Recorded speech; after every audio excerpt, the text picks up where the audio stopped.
Yo, what is up, gamers? Welcome to Arcane Games and Events, another pro team live stream. My name's Anthony Pham. I'm going to be streaming for the first time with y'all today. Super excited. I've been playing Flesh and Blood forever, and I'm finally getting to be on camera, play some good old Flesh and Blood with y'all, and happy enough to do it with my team here at Arcane Games and Events. Thank you to all of you who have come today. Super excited today. I'm going to be just jamming games.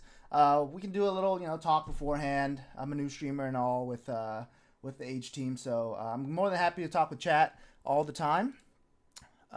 Really just want to kind of put my favorite heroes to the spotlight today. Like everyone's talking about all these Rosetta heroes. We don't even know if they're good.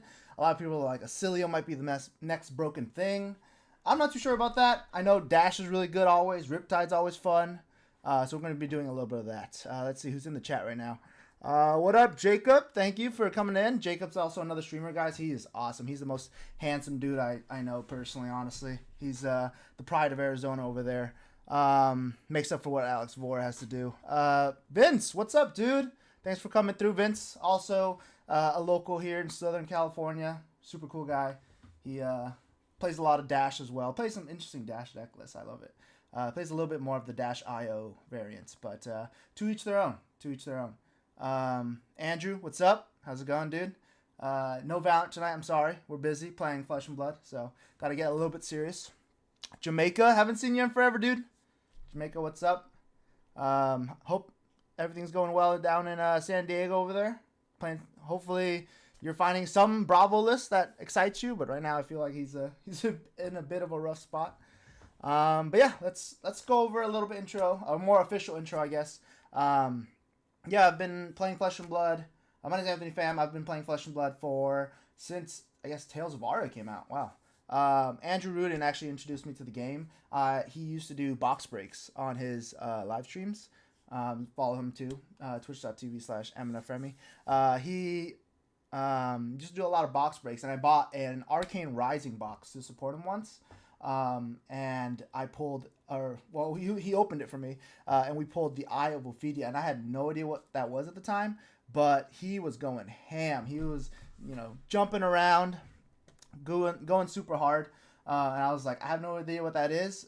He's like, you made $300, whatever amount. I was like, just build me a deck with it. You can keep it, because he needed it in the eye. And then it went, all uphill from there. My first hero was KO Berserker Run.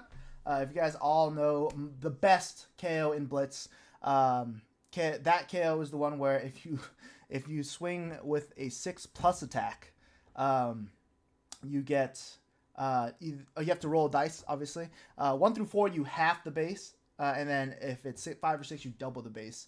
So you used to be able to do some pretty cool stuff with like tear limb from limb before they eroded it. So my personal favorite started off as a brute player. Still love my good old scab skins, but on to other green men, I guess, nowadays with Riptide, playing Riptide a whole bunch. I just remember you constantly kicking my butt with Rhinar against my Prism. Yeah, that was before Prism got super crazy, I feel like. Once the Everfest set came out and all those blue auras came out, it got a little tough, I feel like. Aura spam was a hell of a drug, I will say. But yeah, I've been lucky enough to be invited to this pro team. We also, if you guys didn't know, we actually started as the Experience before Arcane Games picked this up.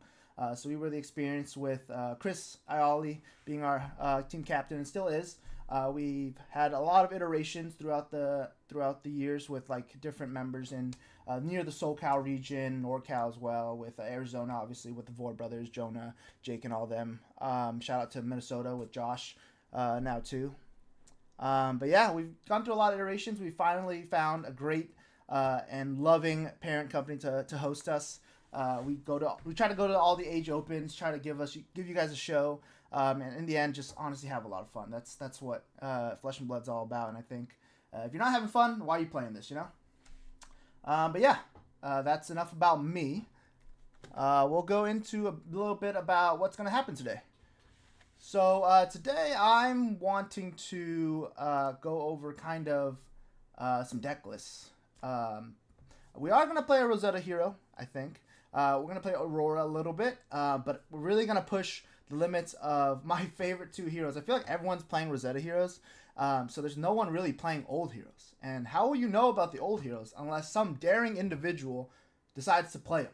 And I will be that daring individual. I will be playing Dash, Inventor Extraordinaire, and Riptide. Several variants of both as well. Maybe not all in this stream, but I'm willing to go over it in a couple of streams, I guess, with all the different deck lists that I have for them. But today, we're going to be boosting. I don't want to say it yet. Justin said I can only say F and boost a couple times, truly, so I got to save it for when Pulse Wave Harpoon hits a good card. And then we're going to be playing Aggro Riptide. We're going to be playing Fatigue Riptide. As you can see, Rosetta Postbooks Riptide, Redline Riptide. That one's my personal favorite. I've been playing for a long time. Tide CC, which is New Horizon Riptide. And then we got 2 Aurora decks. I think I'm going to play just one of them today. And then we got our good old faithful Dash IE. And then if you guys want to honestly send in any lists or want to play against me too, I'm super down to do it. This is just kind of go with the flow, whatever people want to do. So I'm super down. Just, shout it out in the chat if you want to talk, if you want to game whatsoever, I'll hit you up. But I guess we'll get into it. So let's go over the Dash deck list real quick. Let's start off with Dash.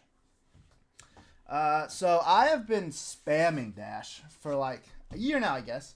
I played a lot of Briar, Runeblade, and Icelander, and after those kind of fell to the wayside, I was really struggling to find a deck. Like, it was just really tough.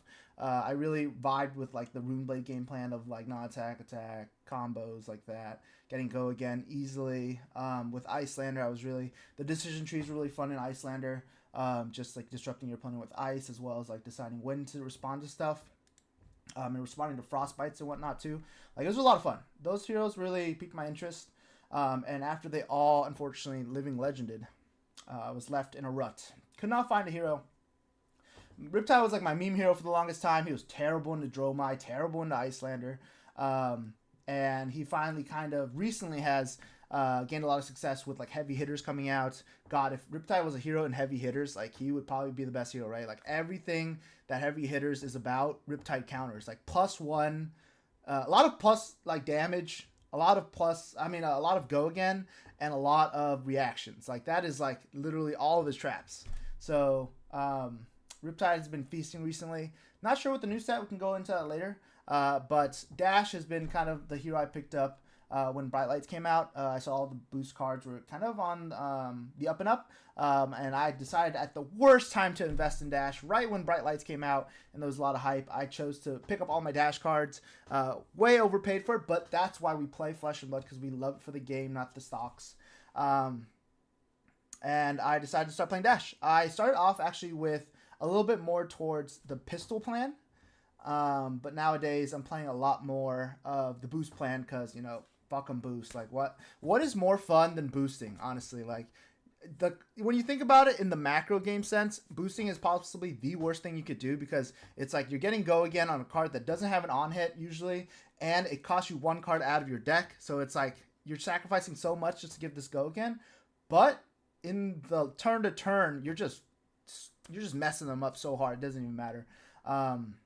Yeah, I love Dash. She's so versatile. Part of the game plan why I love Dash IE is because she's so versatile and you don't know what variant she is. A lot of times I like to meme around and carry like a tunic dice in my dice bag, and then kind of like, when I'm breaking apart my deck box, they see the tunic dice and they're like, oh my god, he might be on the tunic pistol dash. Or Tree Frog Dash, as some people call it. And then I flip over Teclo Pounder, and it's just like off to the races we go. But yeah, that's just one of the heroes I love. We can go over the deck list a little bit here, and then get right into some gameplay after. So this is one of the top heroes. If you guys don't know already, actually, we're hosting an Arcane Games and Events Players Championship next week on Sunday. So tune in if you're looking to get some really cool gameplay. It should be, I think, the first tournament after the bans at CC, I think. Unless there's another one. I think we're gonna be like the first display of like an actual meta game. Milwaukee, you said?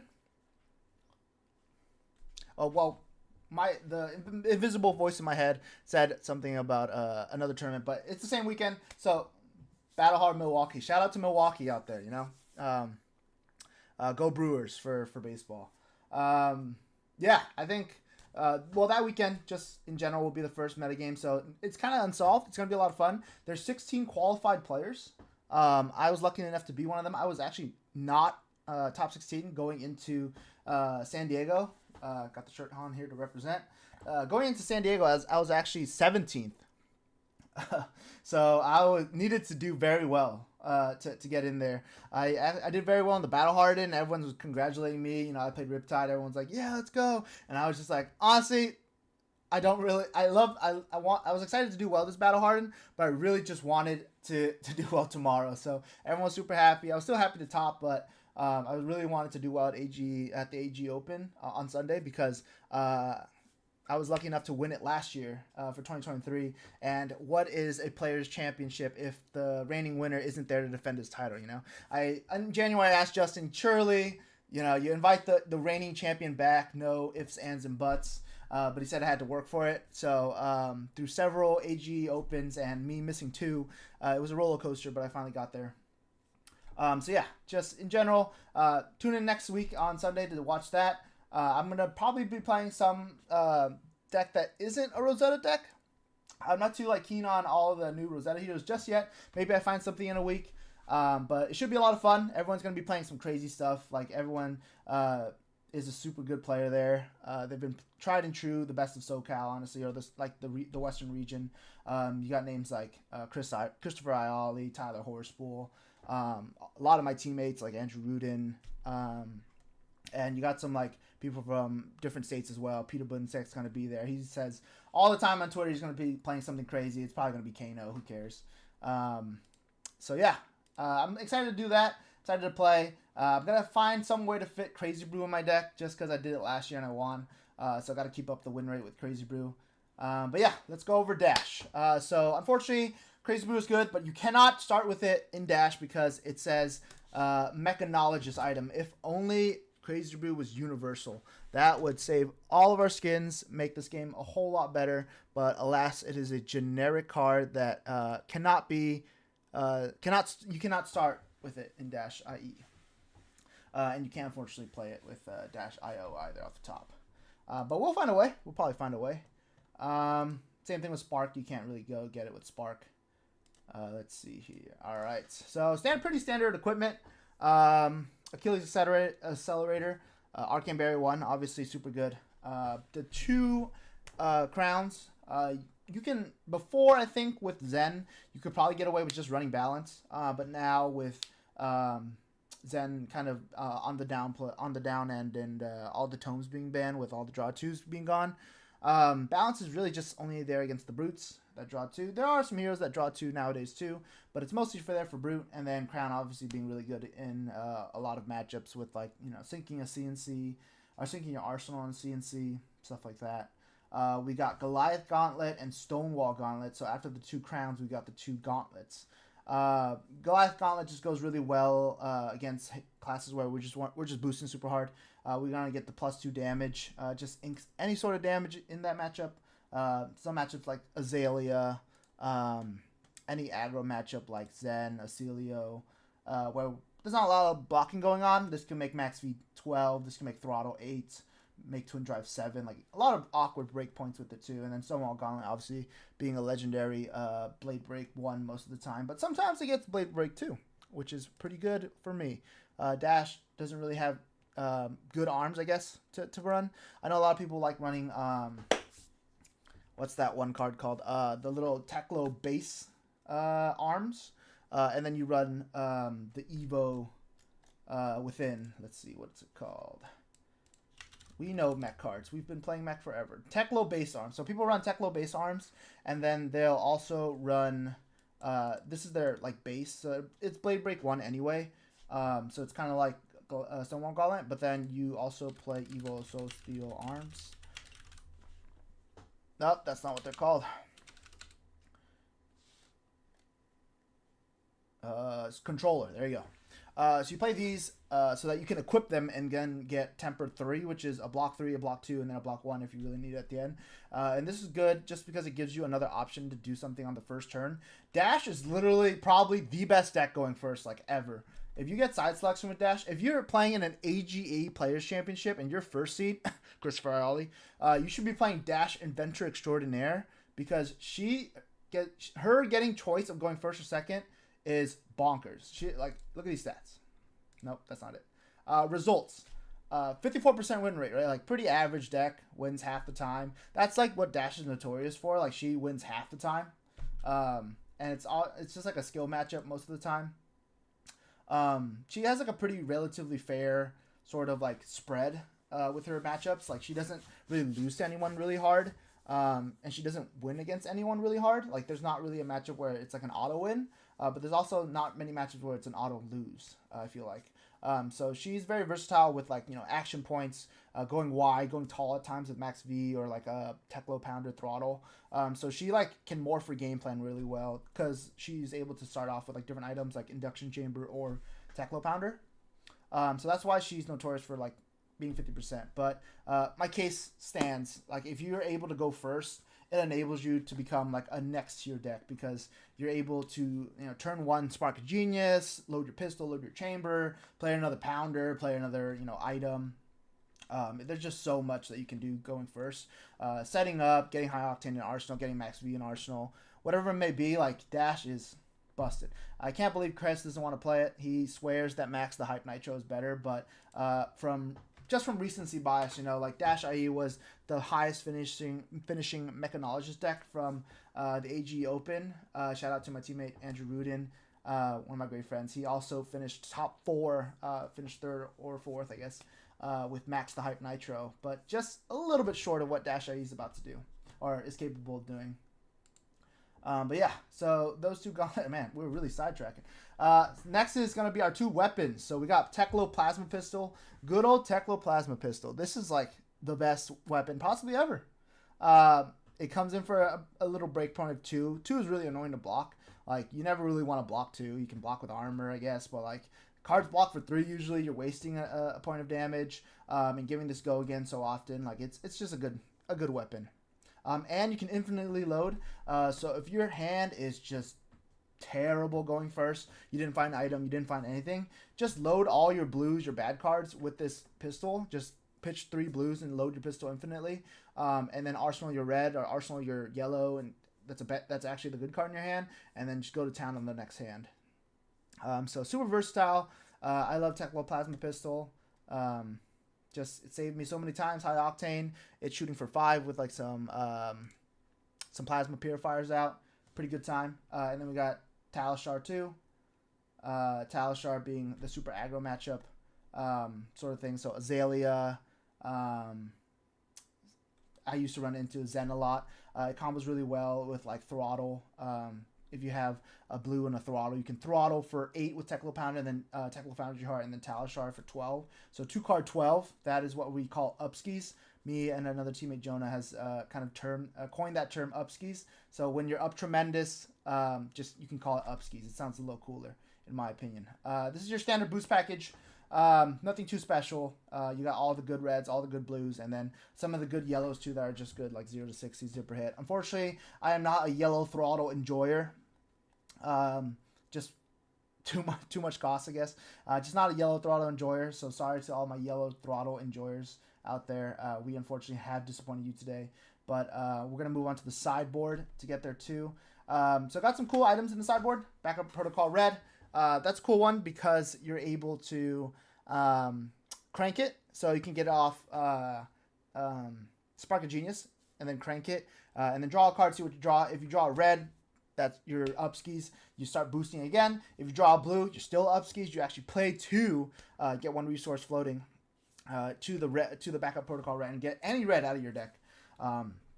I did this a couple times at the Age Open with sparking this item. Lucky enough to not banish it off a boost. And actually one time it allowed me to max V. I think it was against Tyler on stream, where I boosted, I think 3 times, got Backup Protocol Red, and I was hoping to draw blue. Did draw the blue, and I was able to get backup protocol red, and then get the twin drive. Get the max V out of my graveyard. Tekla Foundry Heart for just to go from 1 to 2 resources, and then max V them at the end. So that was pretty cool. Boom Grenade, just a one of. Saw some different deck lists. Shout out to Sam Sutherland, Dash extraordinaire himself. He loves playing Dash. We talked back and forth a little bit on some Dash items just to get some deck building ideas before I went to the Age Open, the Battle Hardened weekend. And I settled on Boom Grenade being my choice for aggressive matchups. It's basically a 0 for 4 go again. It makes Spark a 0 for 4 go again if you're able to crank it and keep going. So pretty good card. I mean, we always take the Scar for a Scar, right? It's pretty good. And then we got Classic Induction Chamber. Use it for any like semi-boost game plan where you're trying not to fatigue yourself fully with Tekla Pounder. Slower matchups, you'll use this a lot just to get extra damage in. The extra pistol shot will help a lot in beating fatigue. Then we got 3 red underloops. This is also anti-fatigue. It's more like aggressive game plan into anti-fatigue where you're kind of boosting or like playing this at the end of the chain to kind of reset and be able to play this later. And it's also cool because you're able to hit, if you're able to hit with it, it's going alongside your blues, so you're able to pitch into your pistol and then swing under loop after as a turn ender later as well. So pretty good loop there. We got 3 yellow T-bones. This is all for this is for all of the armor enjoyers. Flesh and Blood has become like the armory, like literally the armory, where everyone has like 10 blocks worth of armor. Everyone has like a whole fridge, and T-bone just kind of gets through that. Being able to T-bone multiple equipment out. I used to also run Magnetic Shockwave to pull Zen's equipment, but we're off that for now. So good against the Brutes, trying to get that Apex value, deny that Apex value, deny early Scowlings. Like if you're able to grab a Scowling Flesh Bag with this early, it prevents, or it allows you to do like more aggressive turns later without worrying about playing around Scowling all the time. So just overall a great sideboard card. And then we got the last Tekla Pounder, obviously more boost. I put it in usually when I go first so that I can maximize my chances of dropping a second Pounder in those boost matchups. And then we got my personal favorite card in the deck. Why I love playing Dash, it's Signal Jammer. So I started playing this card. I think people played it before me. Either early on in Flesh and Blood or like there was tech cards during that when Azalea was popular. But I found out about this card just looking up all the Mechanologist items. I just like love boosting so much. I was like, what can I find off Spark that's cool? And Signal Jammer, it popped up. It's a blue.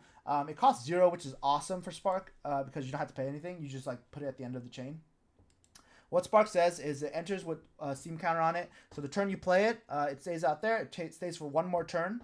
And then on your second turn after it's been played, it will break because it doesn't have any more Steam counters. But it says each hero can't play more than 1 non-attack action card, which is awesome because Dash does not play many non-attack action cards. She usually ends her turn with Spark, or she usually like plays High Octane once and just goes to town. So this card is just awesome. It doesn't really hurt Dash, and it hurts a lot of decks she plays against. It hurts Azalea a lot. You can't really buff and Codex anymore. You can just buff or just play Codex straight up and shoot like a 5 damage arrow. You can just buff and shoot like an arrow for 8. It's like the ceiling now in Azalea. This like used to screw over Kano too. If they're playing like the combo game plan where they're waiting to go off and you play Spark and they didn't know Signal Jammer was in your deck. I got a cool story about that too, but just explaining the interaction. If they don't know Signal Jammer's in your deck and they let Spark resolve because they think it's Spark Genius or they think it's Tekla Core, this comes into the field and they can't respond anymore because Spark has resolved. And then now they can't combo anymore because even though they're playing all these non-attack actions as instances, they still can't play more than once per turn because they still count as non-attack action cards. But yeah, it's some story time, I guess, from Signal Jammer. This is why it's my favorite sort of hero because, or my favorite card in this deck because I got so many stories to tell about it. So, just started playing sorry, 1 second, guys. Just started playing the game with a few friends. Tifa says, and was wondering if you had any tips on Azuri. Out of the 2 Blitz decks I got, she's the one I can see myself building into CC. I will get right into that, Tifa. Let me tell the story real quick about Dash IE. So for Dash Inventor Extraordinaire, for Signal Jammer, so I first started playing at Battle Hardened San Francisco, where I also was lucky enough to top 8. I played it against, I believe it was Majin, for the first time. We were playing, and we had played so many times before. We played Dash versus Kano like basically all this year. And I was boosting, and he didn't know I had Signal Jammer on my deck. And then I went to go Spark, and then he didn't respond because obviously he thought it was Techlocore. And then he let it resolve. Signal Jammer came down. He read it, and he's like, "Oh no, I can't combo anymore." So I was able to just boost him down because he can't combo anymore.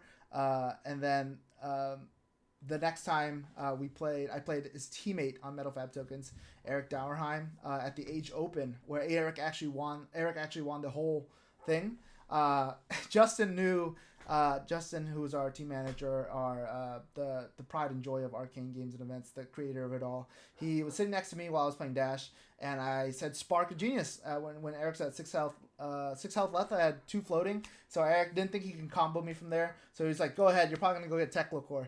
And Justin just started laughing. He like started breaking down while I was tutoring my deck, and he was just. And the moment I put down Signal Jammer, he was just like dying. It was hilarious. Eric also had to read the card, and it's won me several games. Just like a really cool card that has a lot of shuts down a lot of decks, and can come out of nowhere too, especially if you end your turn with like a Spark of Genius. But yeah, that's why it's my favorite item. That's why I love playing Dash, just because Dash doesn't really have any on hits or like any ways to stop people from playing cards other than Pulse Wave. So this card is a cool little tech against those sort of classes, and it only gets better, I think, with Runeblade. Viscerai, you know, if you hold your entire hand with Riptide and you got like a bunch of rune chant creators like Marvin Skies, you can only play one. So Riptide's basically useless. Yeah, you can play them against the new Runeblades. Probably not as good against the new Runeblades because they play so many instances. But yeah. Oh, here we go, boosting again. Yeah. Hey, Bryce, how's it going? Yeah, so Tifa, just real quick before I guess we get into Dash, just some tips on Azuri. There's some pretty good decks out there. If you look them up for Azuri, like Tao Tao, who's plays in SoCal as well. He's got a great Azuri deck. If you look at the Pro Tour list from Amsterdam, Azuri actually won that tournament. So you can look up the Pro Tour winning list from Amsterdam to get like a good gauge of what a CC deck would look like for Azuri. Just for like tips, general tips for Azuri, I guess. Like she plays really mid-range. She likes to block a little bit, send 2 cards back. She's like the queen of block with 2 cards, send back, like isolate, and then swap it out for like a really damaging on hit. So I guess if you really like that sort of style where you're blocking and swinging back, you know, the sort of what Flesh and Blood's all about, tempo, and I forgot what James White said, like the accumulation of a lot of good decisions. That is definitely your hero, and she's super tricky now too with like Justin Nick and stuff. Like if you think the isolates are hurt before, you're like, oh, it's just isolate into like a, you know, something else. I'll just wait to de-react, or I'll wait, I just won't block, you know. Hopefully you can have Justin Nick it too to go all the way to 11. So like isolate for 11 off 3 cards, dominate is pretty funny. That's like Bravo numbers. Shout out to my boy Bravo. He's pretty dead. Sorry, Jamaica. But yeah, just I hope you have fun, Tifa. Azuri's pretty fun. I was playing Azuri for a little bit too when I was trying to find my hero, my sort of hero wavelength before settling on Dash. So hopefully you have fun. If you have any more questions, let me know. Be more than happy to help out in the chat. But yeah, just in the end, just keep jamming games. Definitely look up Shoma's list from Pro Tour. But let's get into some games. You know, this is what we came for. We're boosting. Let me copy the deck. All right.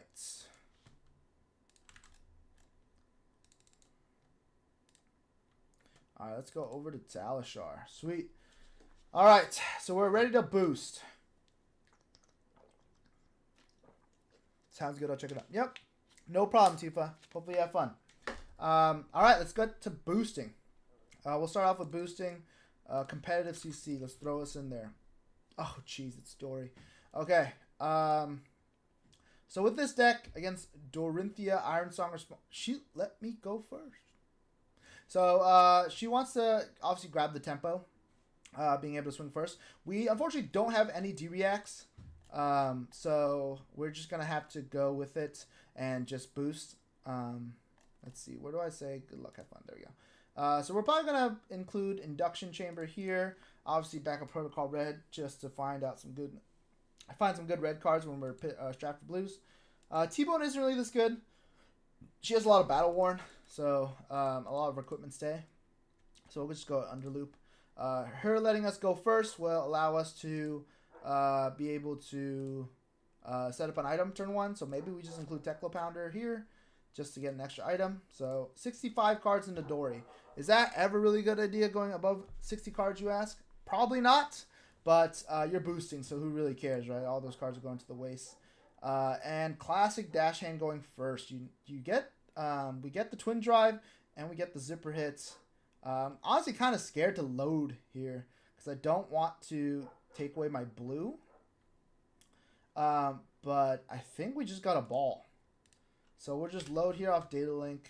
Keep the zipper hit obviously because we're able to get that boost in, and we'll just pass.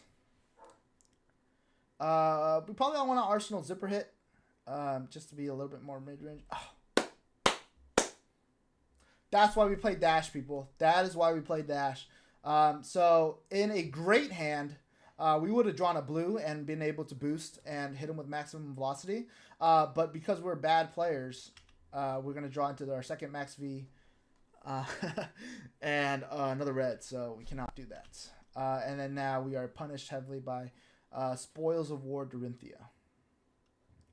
All right, so this is going to be a pretty unfortunate turn. I don't know if I don't know what D-Racks are there. I am incentivized just to block here. My hand's kind of pretty bad. So I think I'm just going to block 6 here. And hope to reset. This turn I'm probably just going to shoot my pistol. There's not really much I can do. Like even if I keep it red, it's really bad on rate to swing the zipper hit from my arsenal. So I think I'm just going to block 6 and see what she does. If she reprises here, that's fine. If she re-swings again, I can just block the second attack. So should be okay. Let's see what she does. If she sees me too, that's okay. I'll just block 6 again. There's the route. There it is. All right, looks like we're blocking the second Dawn Blade. So we'll take 5 here. She has 2 floating too, so now she can use grains. It's great. It's a great early route. So we're definitely going to struggle against aggro Dawnblade since we don't have D-Reacts.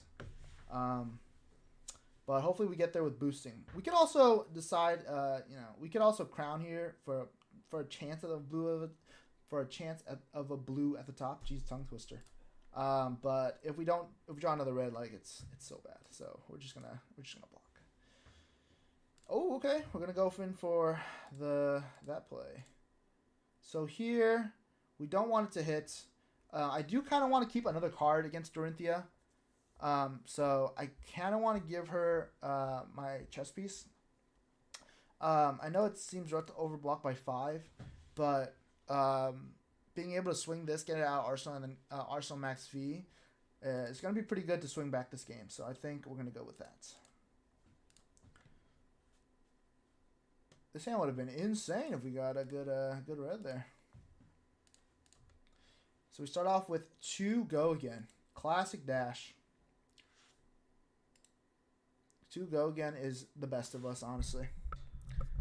It's hard to block.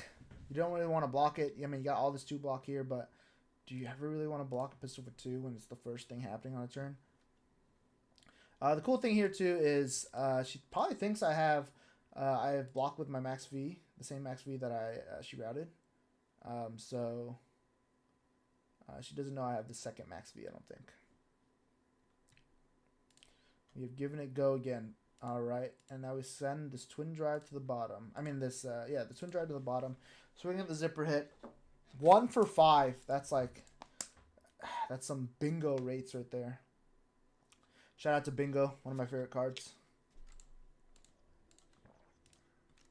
Arsenal the max V. All right. Off to the greatest start possibly ever. We have drawn maximum velocity in the first 10 cards of our deck all together. This is great. This is great. So we're just swinging Dawnblade for 3. Do you like Max V? Dude, I love maximum velocity. This is awesome. She probably has Glint the Quicksilver. So I'm probably incentivized to yet again block the second swing. If she has Glint the Quicksilver, it could be pretty bad. We could also turn on Iron Song Response. The question is, like, can we even use his hand through it? Like, we probably just block 3, right? Is Dash AE playable in LL? Yes. I will say yes. My friend Wilson, who's comes to Kingslayer all the time in Fountain Valley in SoCal, he plays Dash no matter what. So we have some LL armies at times just to practice for skirmish and stuff. And he just boosts no matter what. So he plays Dash in no matter what format. And he's beaten me a lot of times on just Dash. I played like Briar into him. Yeah. I mean, it's just, he's just playing the boost package. He's not playing anything special. It's just like, that's why I think Dash is sort of a timeless deck. She's like pretty close to LL now, but she's always been the sort of like hero that's always done kind of well because she's able to be so versatile.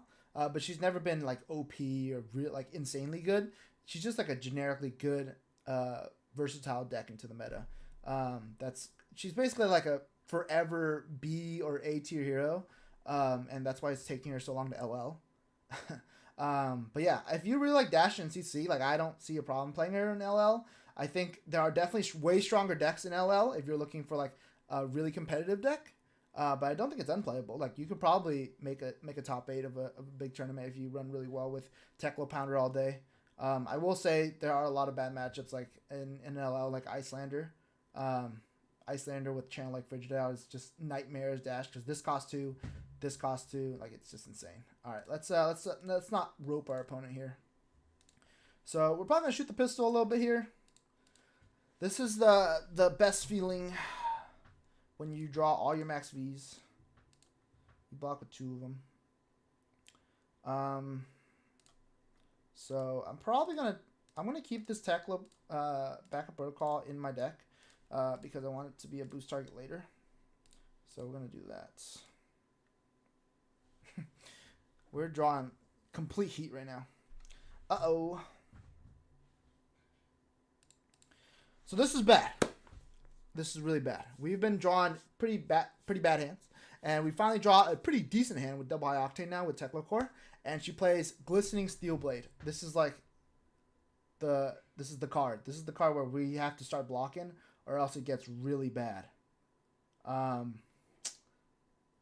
But we're here to boost, you know? We're here to fucking boost. So we will just block later down the line when there's some reactions. Okay, there you go. Well, we've baited out a Blade Flurry. Hopefully it doesn't get any worse than that. Travis, what's up, Travis? How you doing? Thanks for stopping by. Travis is, I work at Kingslayer Games in Fountain Valley, and Travis is my boss. He's tuning into the stream, watching me play some Flesh and Blood, watching me getting wrecked, actually, which is kind of sad. I'm really happy here to actually to block with 2 cards, to be honest. And okay, so she probably has a 3 pump, right? The 3 pump would be nasty. So if I block with 2 cards here, the question is, how much damage can I do with Tekla Core and double high octane and max V? We'll never know. We'll never know unless we don't block. We're just gonna take it to the chin. She didn't play a second. Okay, no. I was like, she didn't play a second one, right? That's pretty bad, guys. Honestly, that's pretty bad. I probably should have blocked this turn. Should have just sent everything down. But we're boosting, so who cares? So for Tekla Core triggers, we get 2 resources. We always play the one on our right first because it's good luck. Okay. We play the left one second because it's good luck. Okay. So now we can boost. So there's a couple ways to play this turn. We probably can play the max V out too. We won't have a lot of resources floating if we play max V out as well. So I'm kind of incentivized to not actually play max V. And save most of my pitch for shooting this pistol and just get value off the double high octane. So we'll start with Sprocket Rocket because it hits an item. It does not hit an item. So it comes in for 3. Go again. My favorite part of boosting. I forgot that he had balance. We are playing this terribly, guys. He has balance of justice. He's going to draw a card off here. We're going to get shellacked by this extra card draw too. He's got 3 counters. Did not think about this turn, to be honest, that well. But here we are, boosting away. Oof. Okay, so he did draw an extra card off bounds and he blocked with it. So yeah, let's just start shooting the pistol.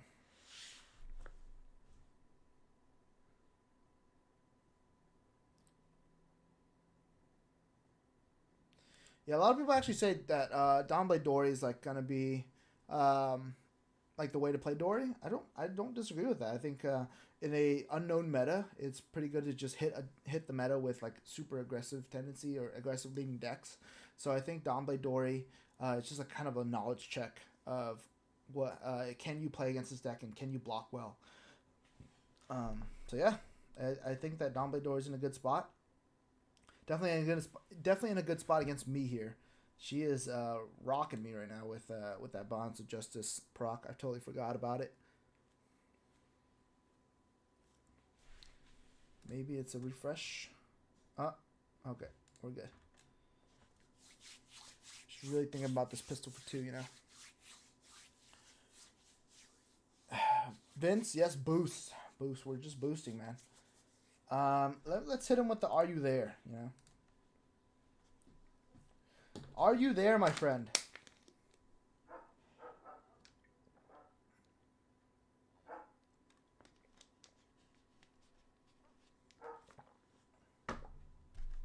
Wow.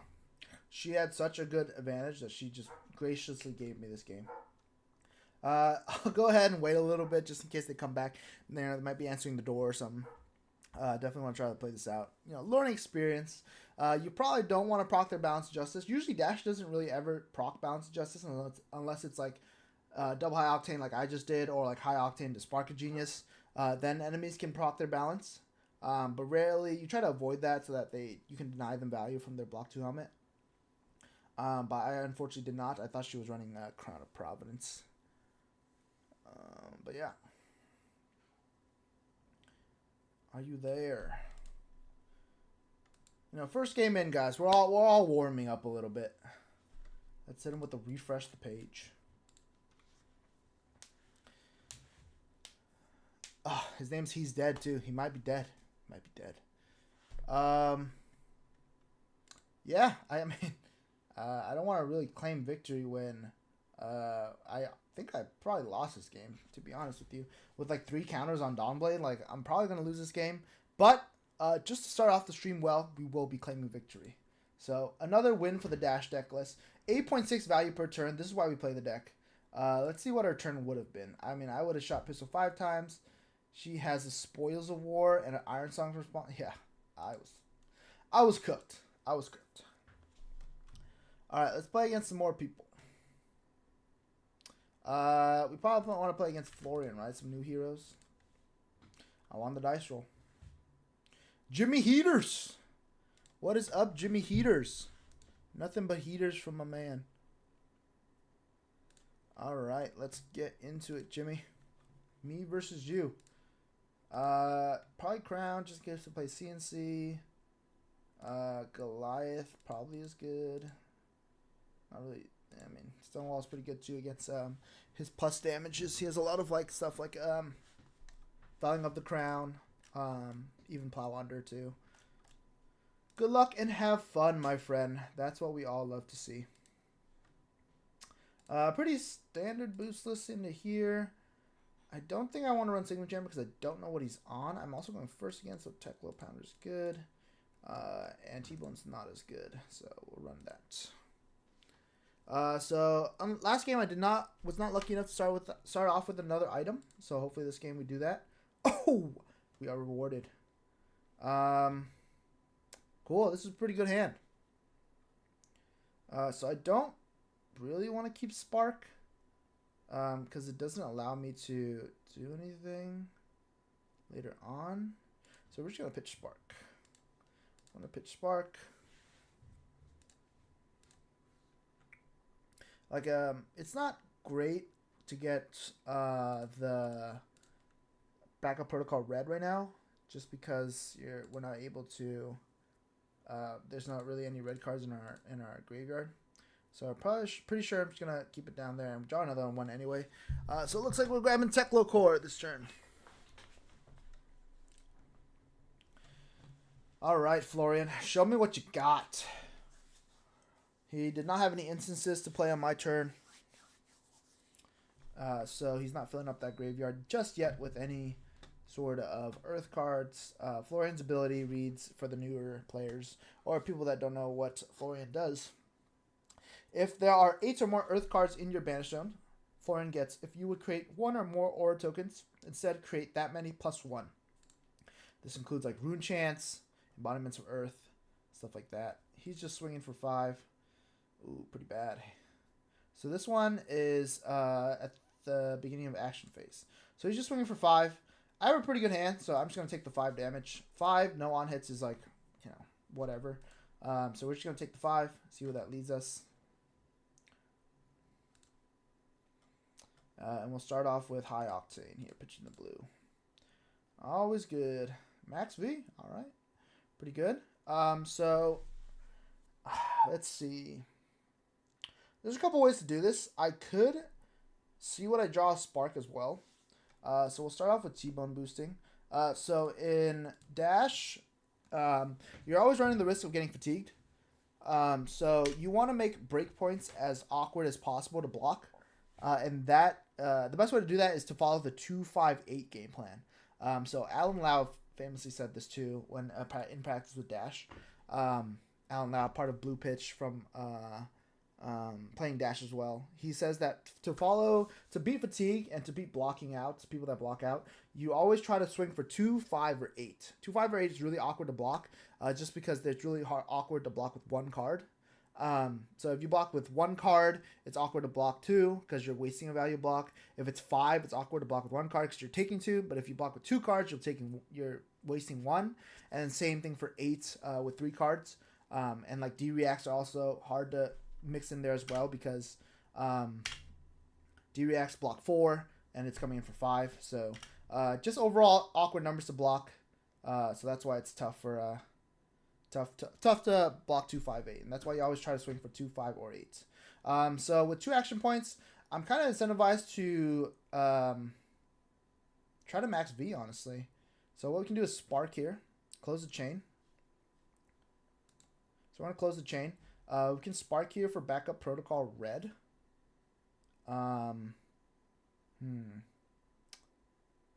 Actually, yeah, we can backup protocol red here. Yeah, let's do that. And crank it as well, just to get our action point back. And then we draw the blue. Very nice. So I'm going to bake that. Get my T-Bone again. We're going to boost again. So he's coming in for 3 go again. So he's blocking with his armor again. So now my underloop is a really awkward breakpoint because he has blocked with this already. Boost.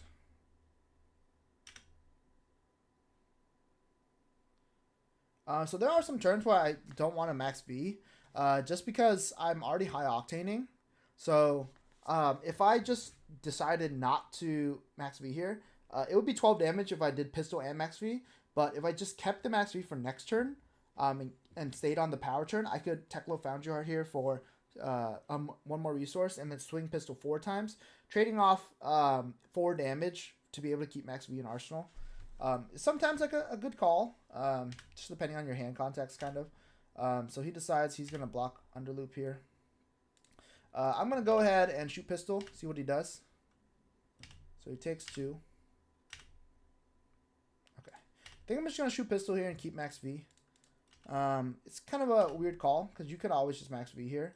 But I'm going to go ahead and take a little bit less damage this turn and set up another max V for later.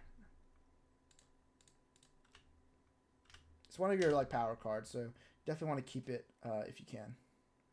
Just to like kind of like make several good turns rather than just like 1 big turn. Looks like he wasn't blocking anyway. So yeah, good value off our high octane game. High octane plan here. We end up being able to squeak out a lot of damage. All right, so the max V, and we draw the best hand to max V with. Oh, kind of. It's not bad. It's not bad. There's definitely worse things we could do here. If we had a blue, this would be a lot easier. This one's the one that gains health. We're definitely not blocking. So the question is, do I send a card down? Probably not, right? Like, who cares?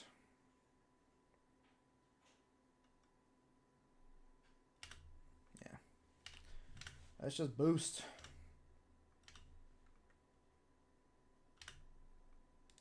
So we're going to Sprocket Rocket Boost. This comes in for 5. And then we'll probably Twin Drive into Tackle Foundry Heart. Hit him with good old Max V here.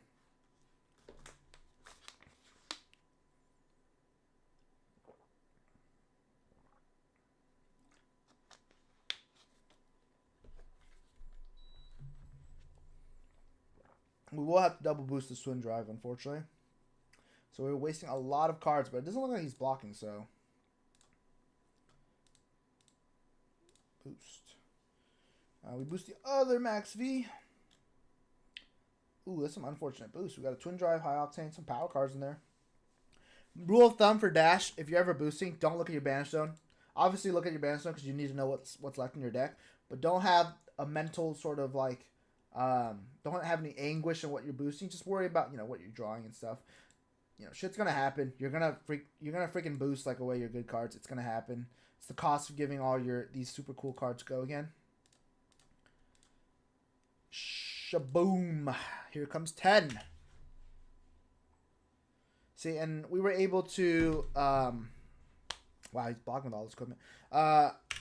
We were able to keep the Max V from last turn, and we're lucky enough to draw another hand that lets us play Max V. We drew a pretty red heavy hand, but we were able to get Twin Drive out there, so we absolutely take those. Probably going to play Rootbound Carapace. Nope. He just decided he's going to heal 2 off Roots of the Forest. Thought he was going to do that for the ability to what's it called? Decompose. Jesus, why could I not think of that? Felling of the Crown. That's a pretty good card. So it looks like he's leaning a little bit more aggressive with his Florian list. I haven't seen any Rootbound Carapaces. He's played Arcane Seeds twice. We're probably going to be sinking this Throttle. And I'm incentivized to take 8 here just because it's not really...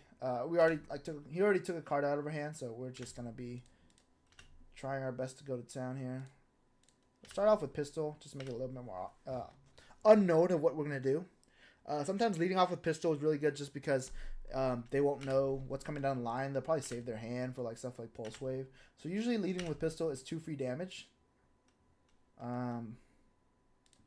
Boost again.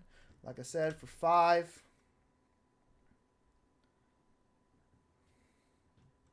Sigil of Deadwood. That would have been a good block if he blocked with it last turn with his Embodiment of Earth. 4, go again. So we're ripping through cards pretty hard here.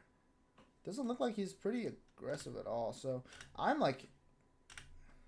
probably gonna tackle Foundry Heart here.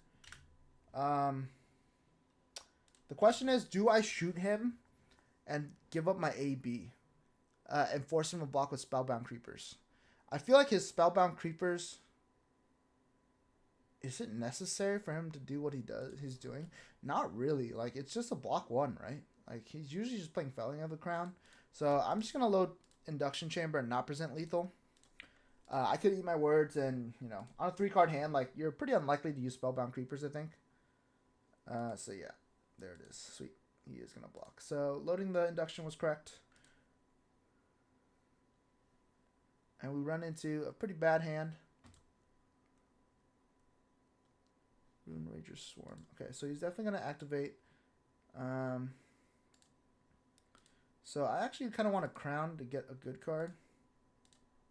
Oh, and we draw the good card. Let's go. He's going to break Aether Ironweave. So we just take all this damage here. Alright.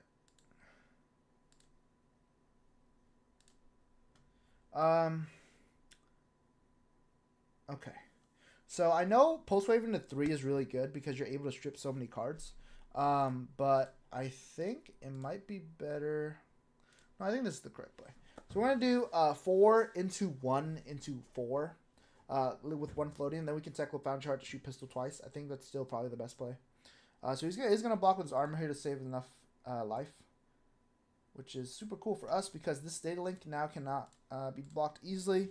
He's going to let us opt 1, so we can guarantee that we're not going to boost. If it's a good card on top, we can put it to the bottom. I'm okay with boosting that. Don't want to boost my power cards. So now, Pulse Wave for 4, fuck 'em boost. This is where it gets good. Oh, wow. He doesn't have a bottom right yet. Yeah. Now we get to do 1 damage, and now he has to block with his entire hand. Tackle Foundry Heart. We load the pistol. We'll shoot for 2. So we can't kill him here, unfortunately. He's just going to block out for the rest of the turn. But we'll be able to come back next turn with a full grip and hopefully get there. Bum ba da bum bum bum bum.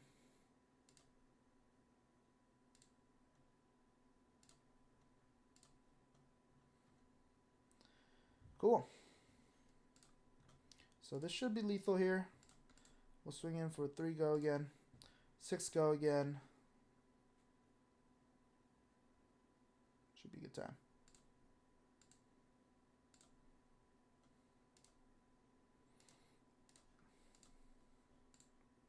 Six go again, and then we'll shoot him with pistol 3 times, and he should die. Unfortunate for my main man Florian here.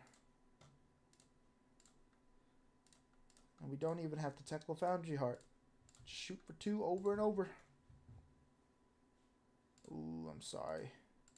And then we're going to load and shoot. And then if he had 2 more health, we could also Achilles here and shoot him again.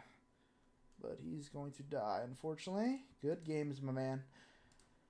That's a pretty good game. I mean, I was able to high octane, max V as well. 16.2 value. That's insane. Pretty good comparative to our first game. Let's play an Azalea game. I kind of want to show. Ooh, nice. Yeah, it was a good game.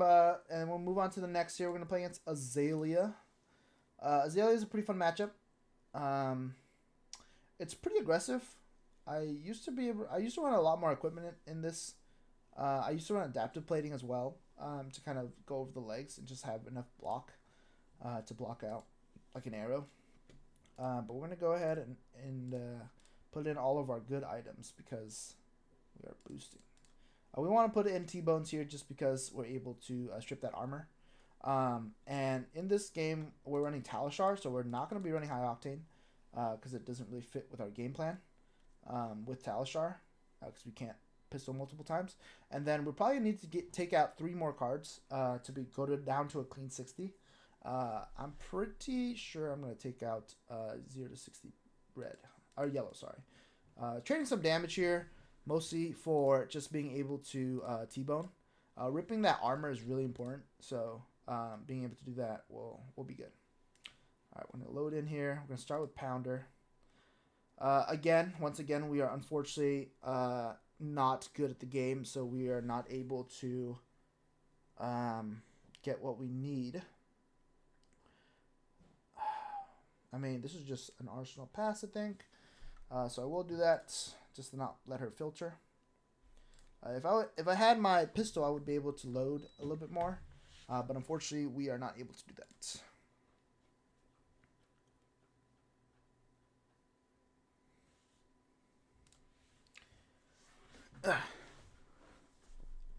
Okay, she pitched a red, which is good. Ooh, this is going to come in for 9. Oh, that's a lot. 13. Okay. That's a good start. Honestly, that's a good start. Blood Raw is pretty bad for us. Inertia is also really bad because we want to be able to keep that.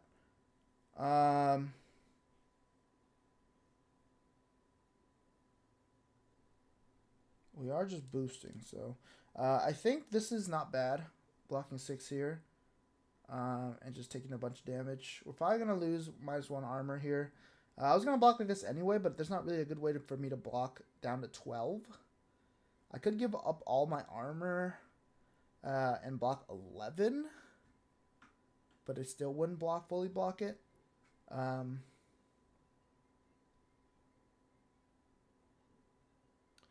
think this might be the play, actually. So we block like this, we deny the value, and we're able to boost a zipper hit and still swing Talishar. And we get a lot of value out of our armor, which is not necessarily bad. It's not really like an on hit though, so I'm like thinking about not just blocking it in general. I'm probably just gonna give up this here and just full boost here, I'm pretty sure. So if I get to full boost, I get to take 1 equipment with me. So that's probably pretty good. No, I think this is the play. I think this is the play. Just being able to block 12. She doesn't get an arsenal next turn, so she's definitely going to struggle kind of building tempo. And then I am able to save a 2 block in my helmet and a 1 block in my heart piece, or my Tackle Foundry Heart. And then I'm able to still boost here and swing Talishar after. So 7 into 4, so 2 card 11. Pretty good.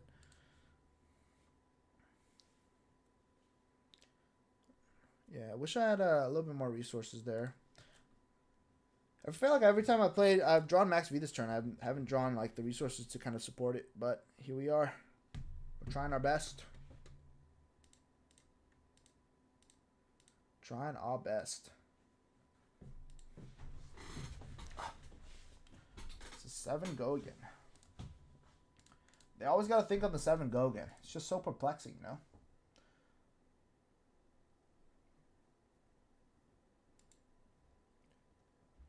If you play Max, you don't have to worry about resources. If I play Max, I won't be able to Spark of Genius, bro. And that's really what's fun about this game. Playing Spark of Genius. Being able to tutor your deck is fun. I will say, though, Max the Hype Nitro is really hype. He makes the giant mech suit. He's super cool. His literal name, Jesus. His literal name is The Hype. Max the Hype Nitro. So... love me some Max. Love me some boost brethren, you know. I give you guys a lot of stuff for playing Max, but I'm just happy we're all boosting. In a meta where it's kind of unsolved, it's always fun to just boost. Pulse Wave is always going to be good, right? Boom. So I guess Achilles Accelerator in this matchup, when you don't have adaptive plating instead, you're probably going to be using Achilles to get a second action point to either swing or just toot off Spark and then keep going with Achilles. So this game I'm actually, I think, more incentivized, depending on the situation, obviously, to get Technocore rather than Backup Protocol Red.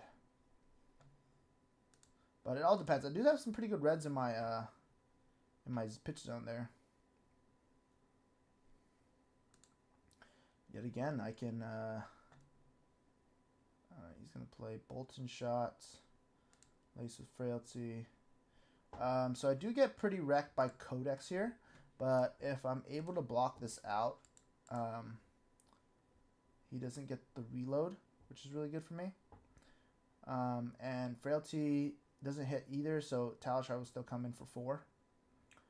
So pretty good overall if he doesn't play Codex. Okay, he had it. So yeah, if he plays Codex, we're probably gonna have to discard. He's gonna get Drill Shot, obviously. We're probably gonna have to discard Throttle. We'll probably just grab our zipper hit here. It comes in for 4, still pretty good.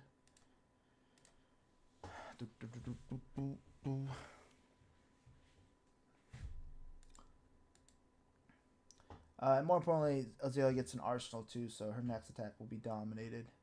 Pretty good. Thank goodness she didn't have Remorseless, like a Blood Rod or something.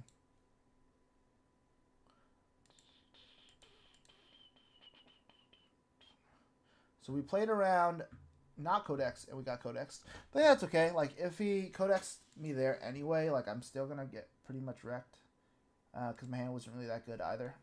And 2 Frailty is definitely pretty bad. So, I think this is still good. So Tackle Pounder will shore up some of the damage lost from Frailty. Still 6 go again. Still really pushing this lead. Actually, I take that back. This matchup, when you're sparking, you're probably going to go spark for Signal Jammer. So, being able to get go again off Signal Jammer, if you draw a card and it's still a really good card, you want to keep going, with Achilles is going to be pretty key. So, instead of Backup Protocol Red, unless you're like going to do lethal damage, you probably go get Signal Jammer to kind of mitigate their turns a little bit harder. Oh, he's blocking with the red in the ledger. That only means that he has another one, and we are about to get messed up.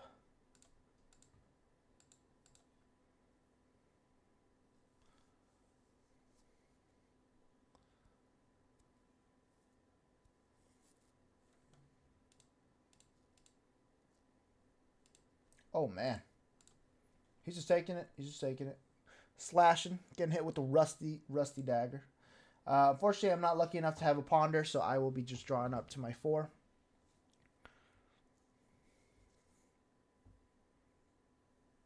Okay, he has a premeditate. So he didn't have... I mean, he could have Red in the Ledger in his hand. If he wants to get the extra card off Death Dealer and he's loading Red in the Ledger, he's still going to be -1 card anyway. Just because of Red in the Ledger costing 1.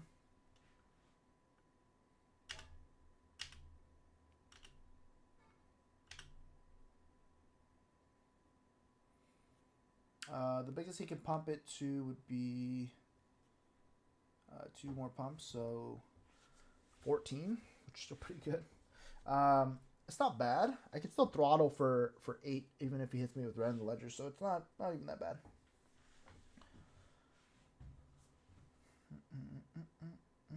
There's the Tunic. He's going to load with Death Dealer to get the card advantage.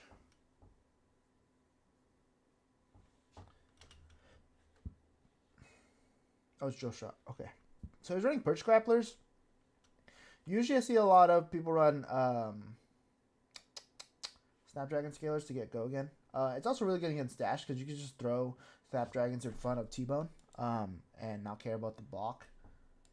Just like to protect your Tunic, to protect your Cross Wrap. So Snapdragon Scalers is pretty good against Dash. But this gentleman opted, or this player opted to go with the block 2 instead, thinking it's a little bit more valuable. Memorial Ground to go grab Red in the Ledger. All right.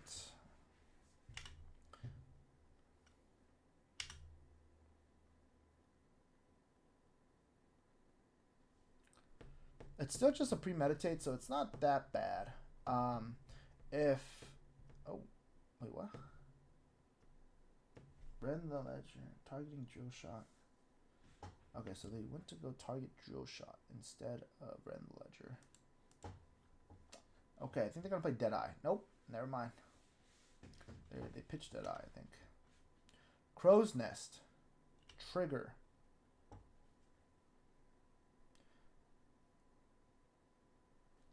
Okay, now they play Deadeye. Yeah, there you go. So if it hits, you look at my hand and you discard a card. Okay. So this is 10 Dominate. Pretty bad for us. So we're incentivized to now not block, actually. Even though we lose our crown value.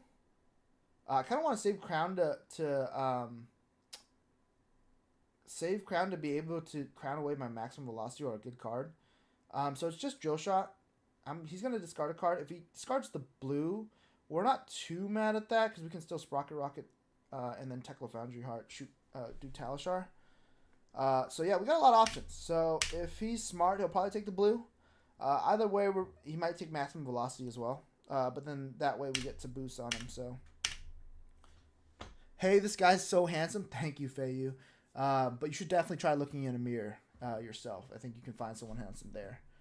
All right, Joe Shot for 10. He's going to put it on my Crown of Providence. I have no more blocks left, but I value the crown sync a lot more than I value the one block there. Anthony, you gonna win the age? Bryce says that Anthony, are you gonna win the Players Championship again or what? I'm definitely gonna try my best. I think I've never really tried to lose a tournament, so I will try my best to not disappoint. Will I be running Crazy Brew again? I most definitely will be. I just don't know in what variant yet. This is where we define ourselves as a good player. This Sprocket Rocket is about to hit an item. And it hits another Sprocket Rocket. Oh, I knew that. Yeah, I'm going to try to win the Age Players Championship. I think gonna probably be playing Dash, maybe a little Riptide. You never know. My first round opponent's Alan Huang, fellow carpool member of the Team Honda Pilot. So it's going to be a little bit awkward playing him first. I asked him if we wanted to play a Bravo mirror because he loves Bravo. But he said to me in specific, we will have a lot of fun in our first round and then we will lose to literally everybody else. And that is probably true. So to ensure that one of us or both of us have the best chance of winning the tournament, we are going to elect to not play the Bravo mirror round 1. Pretty smart decision in my opinion. Ooh. This is pretty bad. Our hand's a little awkward.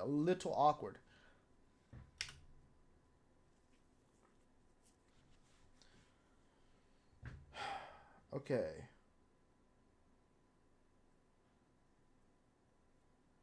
Red in the ledger is revealed. Okay, so he's going to be able to dominate here too. It's looking pretty bad for our boy Dash. For us boy. Oh, shoot. This is bad. So the Red Ledger is going to come in for a whole bunch. And we're not going to be able to stop it because we have no armor left. Seek and Destroy as well. And we can't... Oh, wait. Was it? It's Dominate, right? He doesn't have Encounter on it, but it's still Dominated off of Sailor. Yeah. Okay, so this is pretty good for him. 8 Dominate. And I can't fully block it out. So what I think I'm going to do is block 3 and just pray that he has a bad turn next turn. And I could go with Signal Jammer, but I feel like I want to go get Teklo Pounder. Just get extra damage through, especially when we're at the end game here. I'm also not going to be on an Arsenal, so there is, like, I guess, merit to not getting Teklo Pounder. We only have 1 action point, so we got to make sure it's worth it. It's Mr. Boost. What's up, Connor? How you doing today, my friend? We're not allowed to boost this turn, though, unfortunately. Wait. 1 Teklo Pounder. No Teklo Pounders. We pitch. Okay. We get the Teklo Pounder out of our deck. This is a little bit better of a play, I think, just because we can draw Spark again, and then we can go get Signal Gemma then. But I think Teklo Pounder is just a safer play in general. This would have got around Signal Gemma as well, so a little bit of hindsight 2020, but we take those.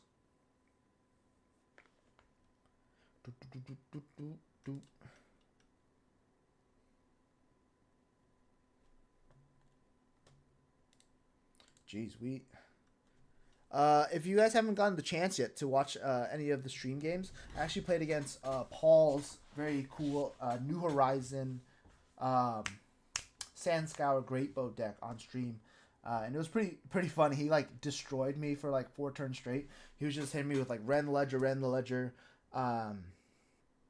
Judge, Jury, Executioner layered with what's it called, Deadeye. So I had to discard my whole hand basically. And then he finally hit me with Stone Rain, which is still a really good on hit because I do -1 card for the turn at least. But I was able to find Magnetic Shockwave and Twin Drive. So when he gave me just a little bit of space, since he already used both of his new equipment, I was able to... did he already Death Dealer? We just gotta take this. Unfort, but I was able to... whatchamacallit?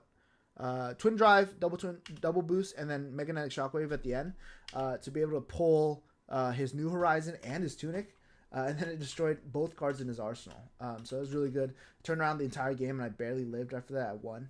So it was a super close game. He ended up like trying to blind a Sandscour Great Bow to try to get me to block with some cards, but he missed. I was able to keep all my cards, and then I was able to take it out in the end. Okay, Bullet Shot's not too bad. He just hit me with Go again. Got a Frailty. 7 Go again's always good, though. But we live to see another day unless he hits me with something better. Okay, it's not bad. He's opting here. Interested to see what the pitch card would be. Probably another, 2 arrows. So he gets Endless Arrow. Ooh, so this one's going to be a pretty good one to block, I think. So blocking this one's pretty good. Just because he doesn't get another opt. He does get Tunic next turn, though. But if I full block here,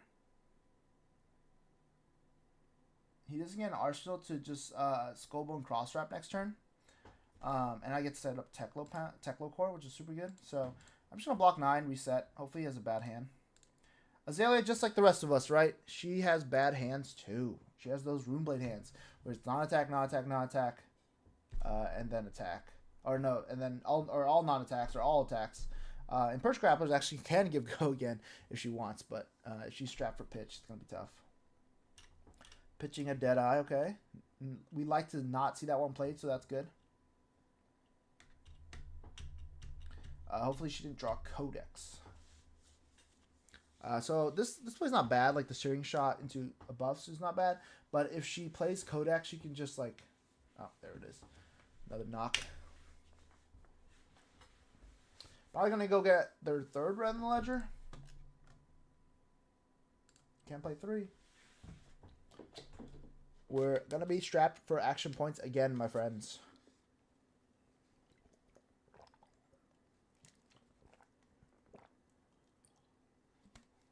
Here we just got to hope that...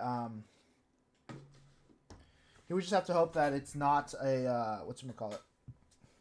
Not a nurtured. So we can keep an arsenal.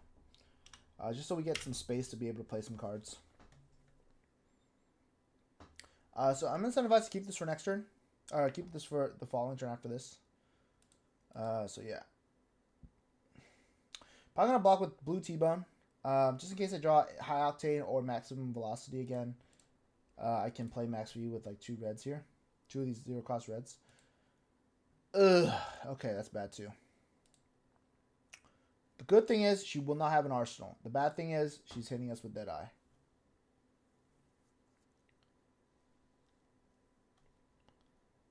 Okay. So I think what we do is we block with this card. So she can't choose to discard it. Or so we keep our blue out of our bad card out of our hand. Whatever she chooses, I can still boost the other card. And then I'm able to... still arsenal one of these guys. So pretty good. She's off an arsenal. It's annoying, but it is what it needs to be done. Azalea is like, for the longest time, it's probably been one of Dash's worst matchups just because of Red in the Ledger being able to stop the boost and stuff. Even like the True Frog game plan where you're like trying to block out a lot. It's hard to push through against Azalea too, especially if they have Dreadbore. Those D-reacts like Unmovable, Sink Below, those are really tough to kind of maintain. Alright, looks like we're boosting Zipper Hit. So that's where the Techno Core comes in well. This Techno Core for 2 resources will let me Zipper Hit for 6 here.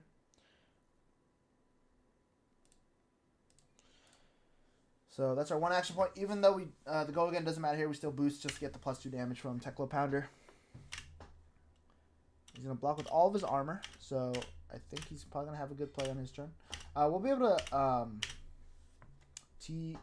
Arsenal here, so it prevents us from getting wrecked by Codex.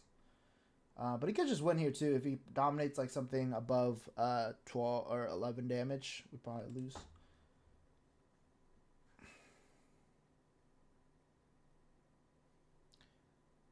How you feeling about the post-books world?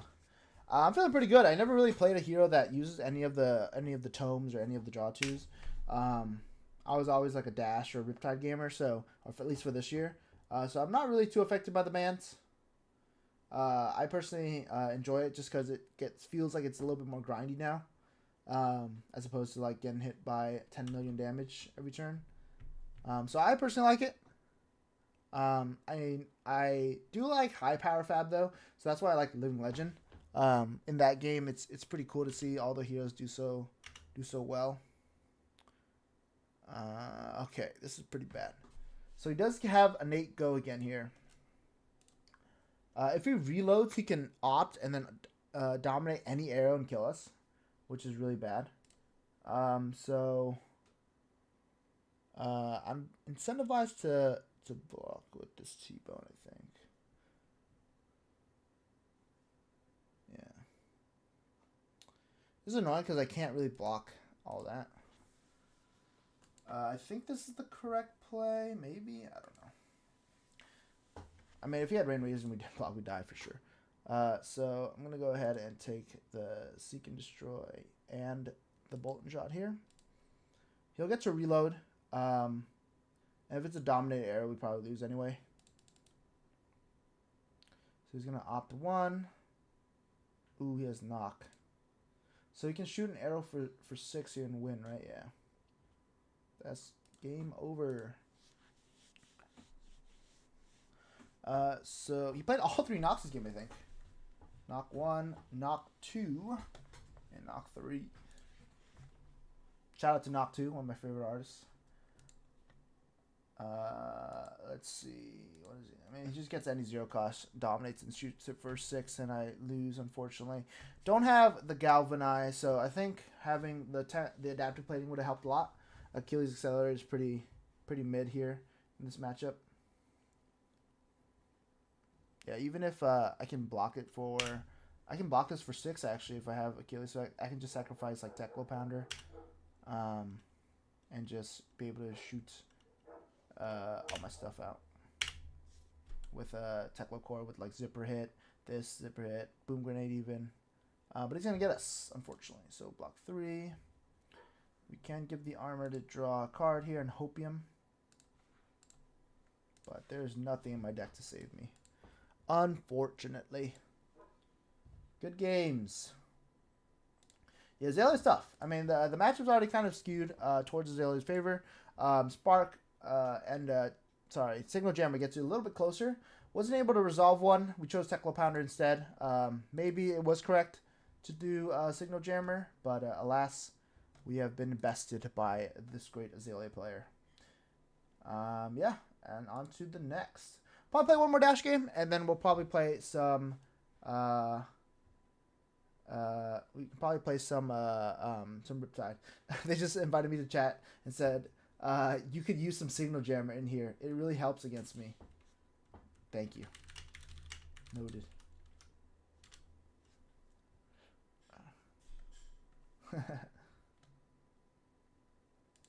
Yeah, we love to see it. Everyone's onto the Signal Jammer tech. We love to see it.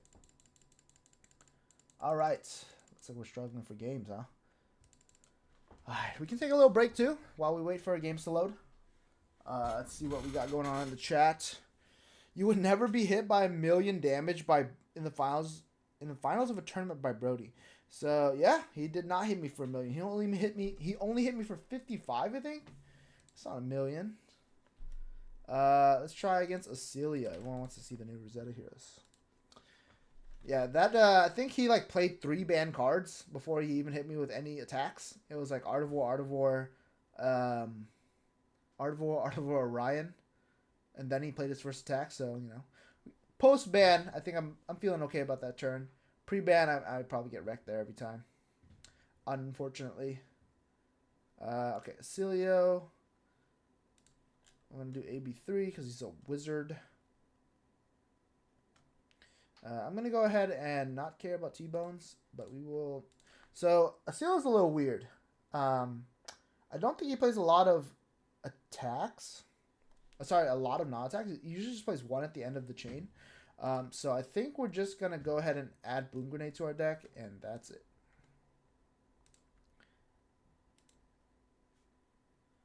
Teclo Pounder. All right, he's going full combo.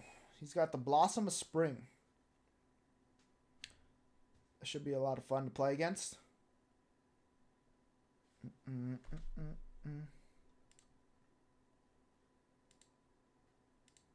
All right, see what we got going on here. He gets to go first. I think this is our first dash game where we didn't get to go first. That's unlucky. I think all 3 times, though, I didn't even get to play an item, so... actually, the first game I got to play an item against Dory, and then she AFK'd when she was definitely going to beat me. Non-attack. Let's change one instant. For 5. That is good.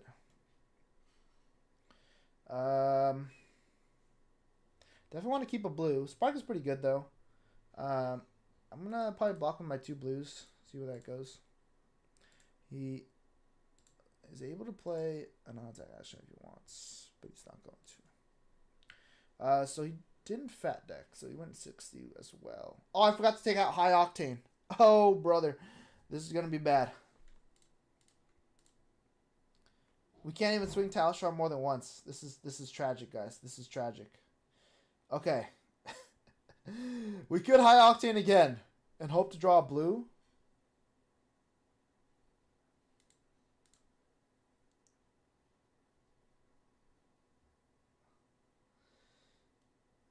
It's looking sadder every time, guys. So I'm going to go ahead and boost. So here I'm able to spark a genius at least. I forgot to totally freaking side out high octane. This is so bad. This is not a great display of a great dash deck here.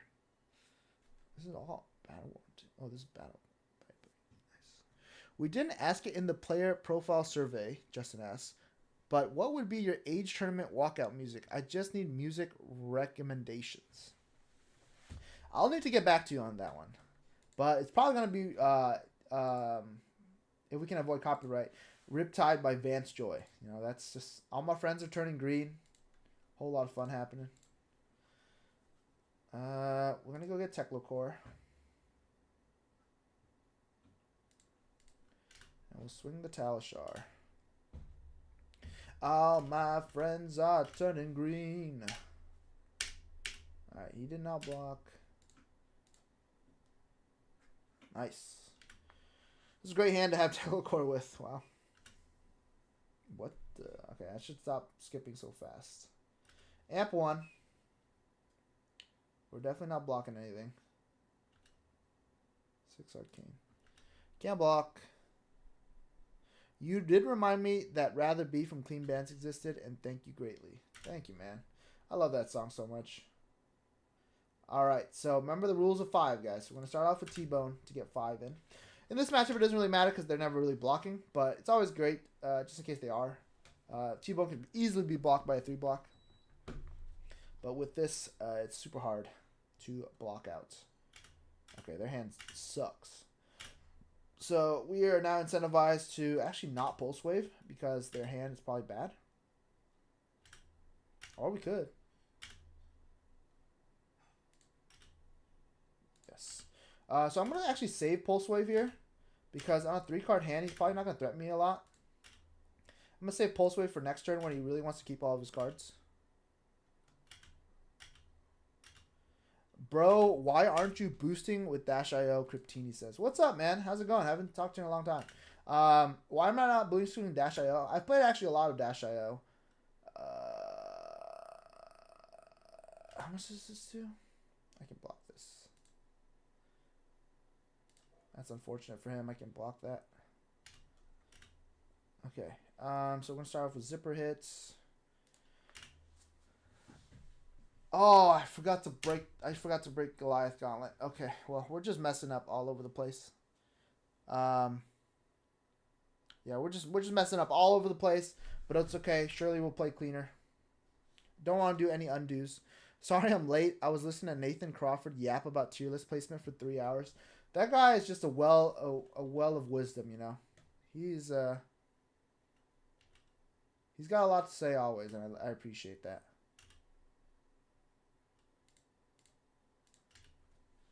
Alright, so we missed 2 damage here from our Goliath Gauntlet, which sucks because it actually presents lethal on the Pulse Wave Harpoon.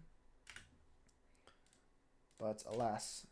So he did show 2 instances already.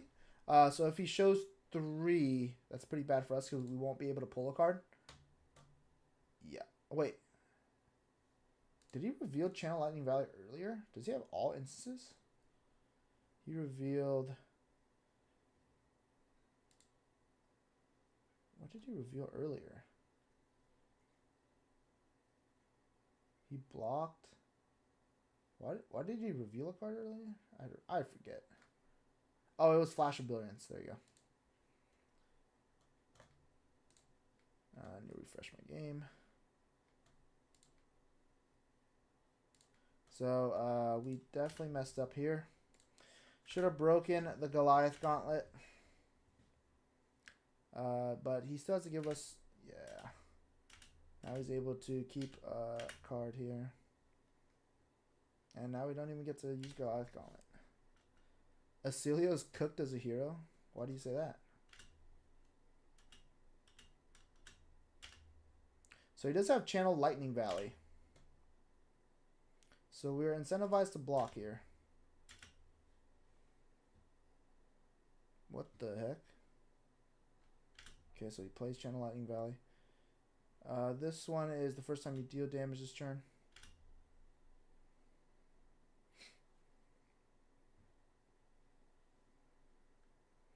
Yeah, I definitely messed up last turn. If I Goliath Gauntleted there, he would have had to give me Gone in a Flash, and his turn's probably just super bad this turn.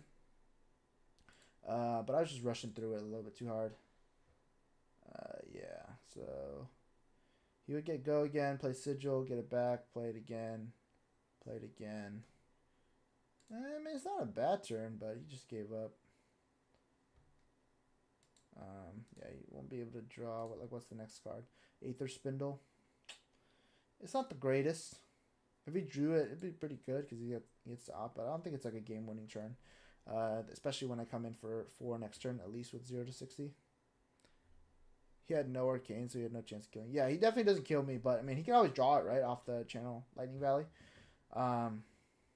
Even then, like it's not gonna kill. Even if it's like a 0-cost etchings of Arcana. He could do 4, 4, 4 because this is Go again anyway. So 4, 4, 4. Could he bounce this at all? Destroy this. Whenever an aura permanent control sigil leaves the arena, amp 1. Maybe. I doubt it, but maybe. Alright. We messed up again, but that's okay. Because we live and we learn. But we won that game. That's all good.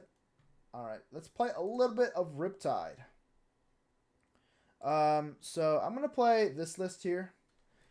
This is a list I've been thinking about playing at the AG Players Championship as well. Just like an aggro list. Whenever there's like new metas, I really have like a weird sort of inkling, or like not even inkling is the wrong word. I think I always have like a preference, I guess, to not play any of the new heroes. Mostly because if I think they're popular, I really don't like mirrors. And I like playing just like in general the anti-meta decks. That's why I love like Riptide, because he's so good into several heroes, and you're pretty much guaranteed to never play a Riptide mirror. And then Dash is just like generically good aggro deck that's like decent to the rest of the field. So I really like playing heroes that don't have a lot of people playing them, just because I don't really like playing mirrors. But yeah, I really like this list because it's aggressive. It leans a little bit more towards like not blocking. You only have a few traps in here. You have Tar Pit, which is really good for the matches where on hits matter with Go again, like Assassin. And you have Boulder Traps that really help against KO, who I think is also going to be a really good deck in the meta. So we're gonna run. Oh wait, sorry. I think you guys don't see this. Let's go to browser. There we go. So yeah, gonna run this Riptide list. Tunic and Death Dealer to get a little bit of a card advantage. We're running New Horizon here as our sort of helmet. And it's just a really good card advantage deck with Heat Seeker, lots of Go again. Basically trying to play Lexi, trying to emulate Lexi and what she once did with Voltaire. This is all 80 cards are basically trying to imitate what Voltaire has done. To relative success here and there, but a little bit weaker to Warmongers as well. But we are here for a good time, not a long time. So let's run up the Riptide Gaming. Once we find... Oh, we found a dash. All right, let's go play against some dash. We'll walk back over to our Talishar. All right, so now we're playing Riptide against dash. Let's see, against dash, it could be Tree Frog. It also could not be Tree Frog. So I'm just going to lean that it's not Tree Frog and just go super ham. She does not typically play Warmongers. So leaning that she's not Tree Frog, I'm going to go with Tar Pit Trap. I'm going to go with Sharpshooters. And then with this setup, I think it's good no matter what.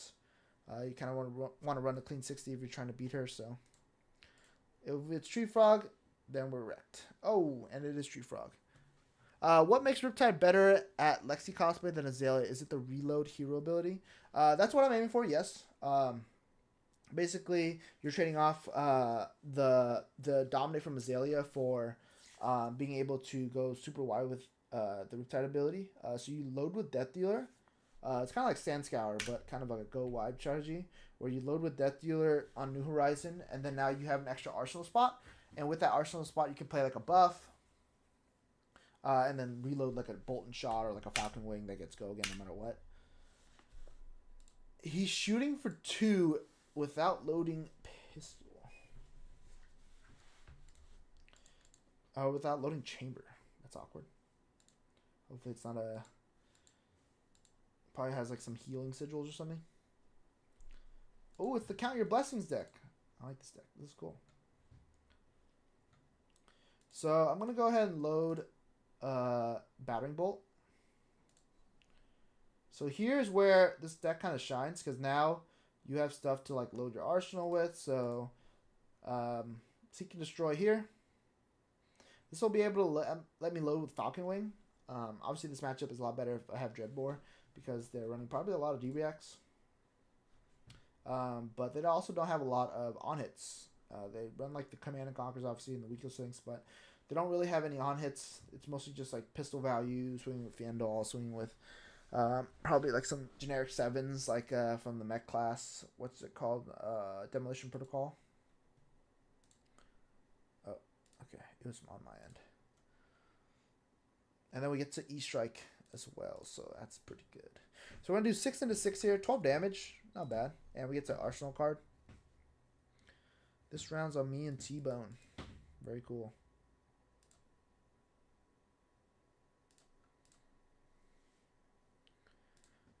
So here, he is, if he has an instant, he is forced to block with it.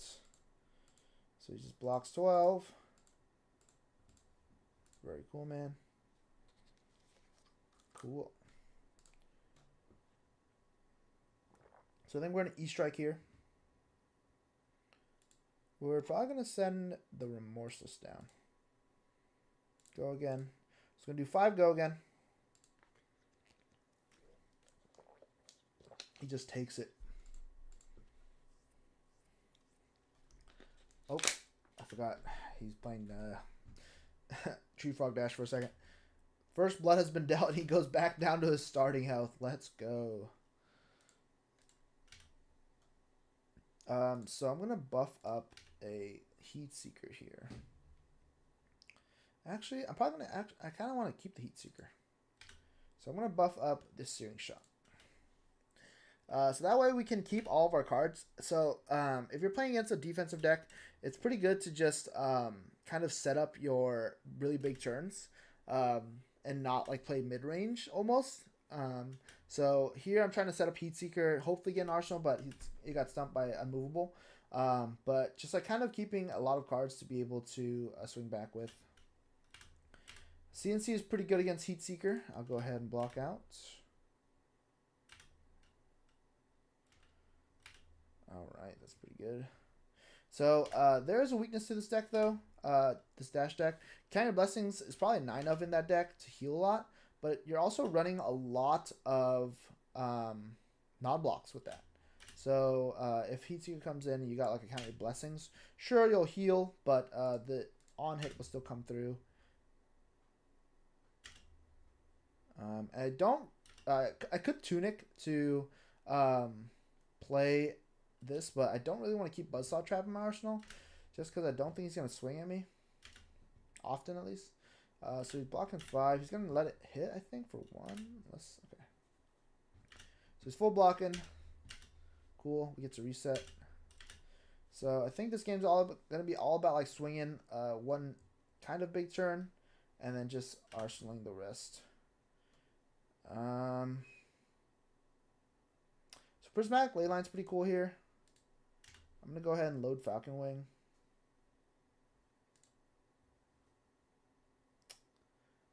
It's not bad, but I don't think it does a lot of damage.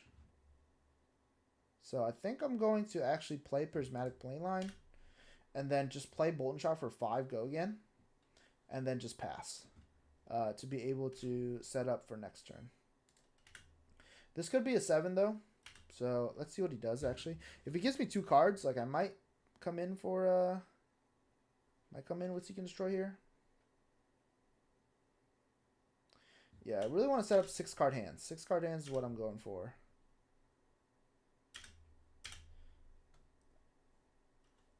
So I'm going to do that. 6 card hand. Sigil, cool. There's a blue. Cool. So he's going to swing at me for 4. Okay. How do we play this turn?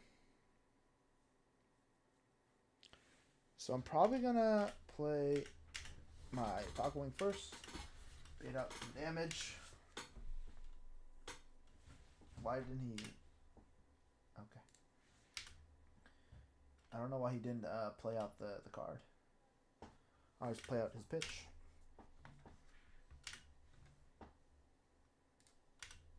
So we're definitely use Tunic here. Just to use Death Dealer. Codex is good. So this is actually pretty good because I can get Falcon Wing and then shoot Heatseeker after. Actually, it shouldn't do that. So I'm already buffed, so I should play Codex now.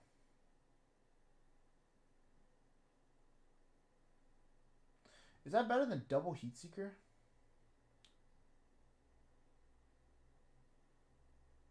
I mean, I am discarding a card, but I think it's okay. Yeah, let's do that.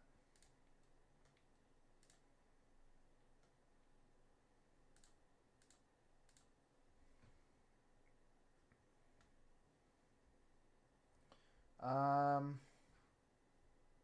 don't have a red Bolton Shot, unfortunately. 5 versus 6 go again is pretty big. So I'm going to do this. We're going to do 6 go again. And then we'll come in with Heatseeker for 8. So it was 3, 6, and 8. Pretty big turn.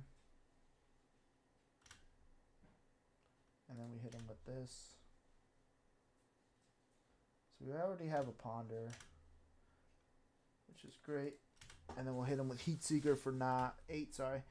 And he's probably going to block 8 here. The D-React. So he did take the... I thought he took the Seek and Destroy, unless I'm tripping. He is. He should be under Seek and Destroy. So yeah, he'll be able to heal 2 here actually because of that, and play Count Your Blessings. Okay, cool. So he just played all of his instances out. I'll roll that. All right, let's see. That's pretty bad for us, I think. So we're going to do this. Unfortunately, no load with Riptide. And we can't use this because we already have a card in our arsenal. So we're just going to do this for 7.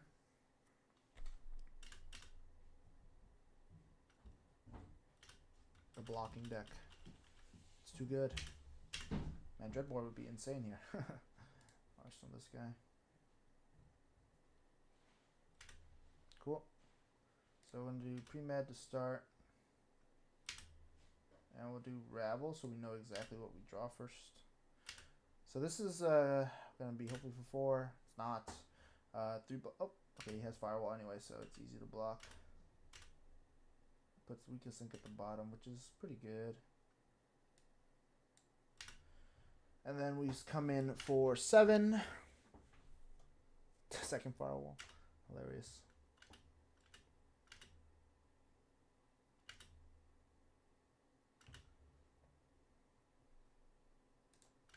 Reload.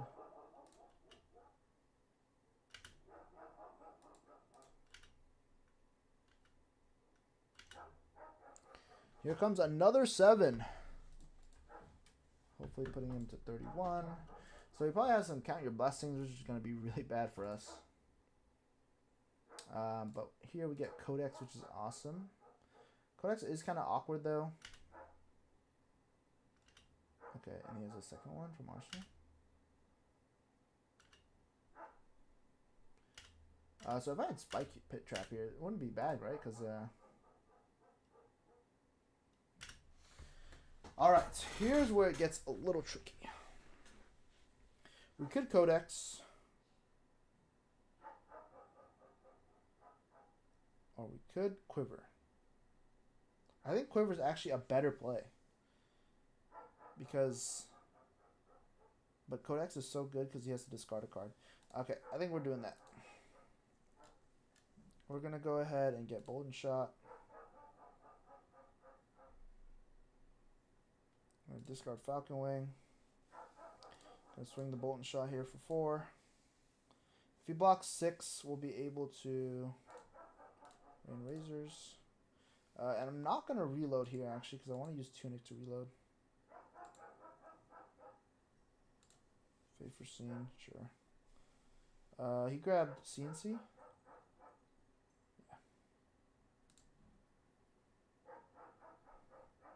So CNC will come in for 6 because even though it's affected by Frailty.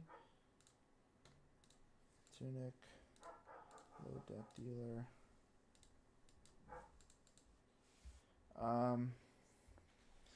So this is good too because you can't play D-Reacts from Arsenal. Well, we already know Command and Conquer, so.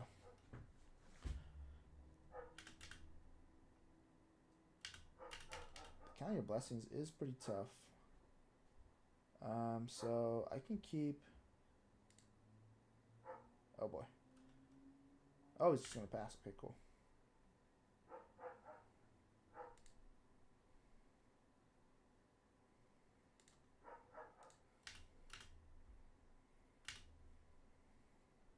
Are we Riptide Gaming? Of course we are, man. We're always Riptide Gaming. I'm getting a little wrecked though by a True Frog Dash at the moment, but. Your deck size is looking scary. Yeah, I board it as if we were playing aggro, so I am definitely gonna probably get fatigued. But we're trying to stack a little bit here. We know CNC's coming, so we can't really let off the gas, unfortunately, which is always awkward. Like if I was able to just rabble here and end my turn with Rain Razors, I would be so happy. But the fact that he has CNC in his hand is very worrying to me.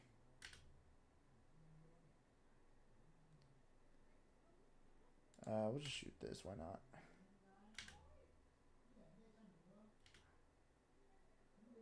We know that's CNC, so we're just going to go ahead and get in the Rain Razors. We are Riptide Gaming. Yes, Marcus. Thoughts on Peter beating Charles round 1 of AGE? Peter Budensek is gonna beat Charles Dunn round 1 of the AGE. That's actually crazy. I never would. Not that I never would have thought that, but that is a pretty good place to be. Beating Charles round 1. Guys, I think we're boned. I think we are wrecked. I mean, we could hope that he doesn't have this much block. We could hope that he doesn't have 11 block because he doesn't have he has some healing in hand, like some sigils and stuff. But if he blocks 12 here, I might just scoop. Oh, and he draws the 12 block. He's better than us. So this is a list that the Dreadbore is kind of slower. Riptide might be better at dealing with. Just because of the card advantage you get from like being able to block so well and trigger traps and stuff off like induction and stuff. Let's see, load, shoot there. It's a pretty good turn. So we get to Rain Razors, load this one again, and then we get to Seek and Destroy Codex. Oh my god. What a beast turn.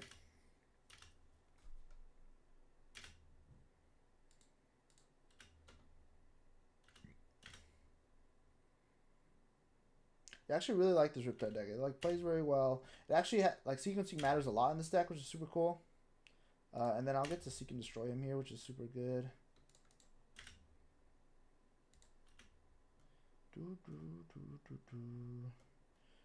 Drill Shot are probably better. Wish I had one more resource here to do Heat Seeker instead to get a 6-card hand, but alas, we take what we can get. But in the end, I think Peter can definitely beat anyone. He's a super good player. I think Charles might be on a deck that no one is thinking about at the moment, which is super cool. I'm always excited to see what Charles comes up with. He's a great deck builder, so it's always super fun to see what he has to bring to the table.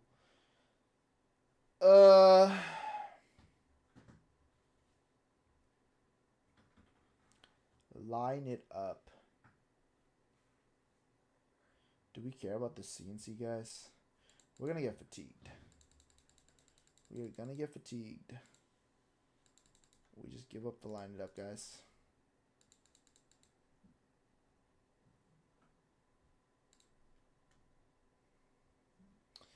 All right, how can we do this?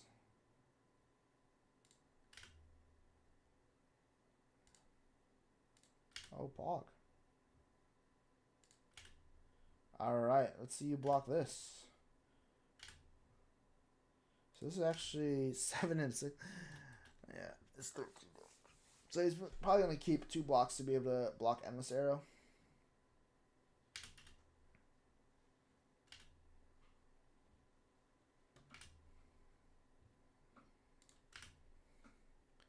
Peter needs to... Oh, sorry. Are we T-boned? Are we boned or T-boned? We are T-boned. Not even boned. We are T-boned. We are absolutely down tremendous right now. 11 cards left in deck. It is looking pretty bad for good old Riptide here. Peter needs to learn a deck that isn't explosive to match Charles' IMO. I mean, we did just nerf a bunch of explosive heroes, so you could be correct there, Marcus. You might need to learn a hero that's not explosive. Does it do anything with an aim counter? It does not. So we'll go ahead and do this. We'll flip it up. So next arrow I have gets +3. I'll go ahead and shoot Endless Arrow. Why not? We'll probably have to give it go again here. Yeah, he just had a lot of good blocks. He drew all of his unmovables pretty well. Firewalls pretty good.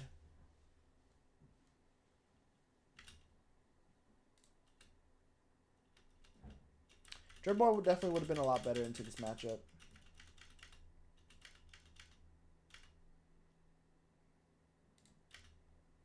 Boom, boom, boom, boom, boom, boom, boom.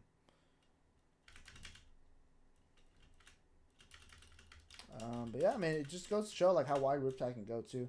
The Counter Blessing is really cool tech now. I really like it in Dash Inventor Extraordinaire. She probably uses it probably the best out of every hero because she's able to pitch so well with her pistol.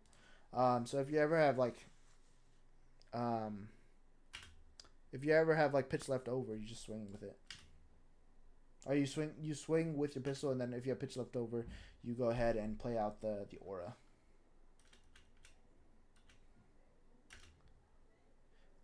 Whoa, nice. Some new people. What's up, Alex? Alex, John, and Uber, Mitch, what's up, guys? Thanks for tuning in. You guys can watch some Riptide gameplay. Oh, jeez. He's going to play both?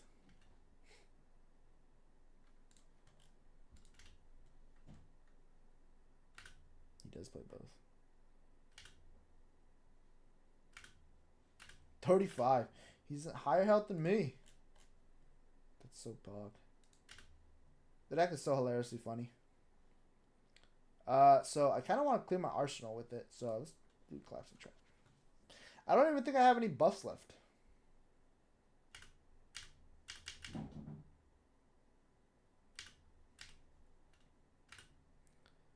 Thank you guys for stopping in. Some of the local SoCal players here stopping by the stream. Always love to see them. I think this is a GG, guys. Let's just shoot Heatseeker. See what happens. A slow death for us today. My man is ripping tide out here. I am definitely ripping something. I'm getting something ripped out here, you know.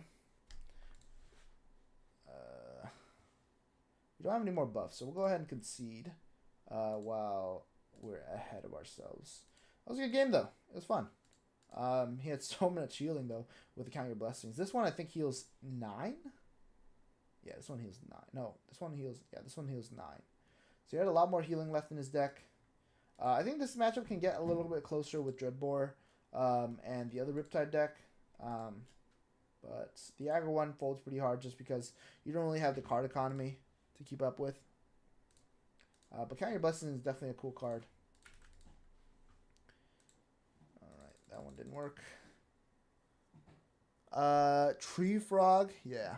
Tree Frog is I do enjoy a good Tree Frog. It's pretty fun. If it can't be Tree Frog, that's Slapdash. So many different names. I think a Tree Frog is just like the general pistol, what I call it at least.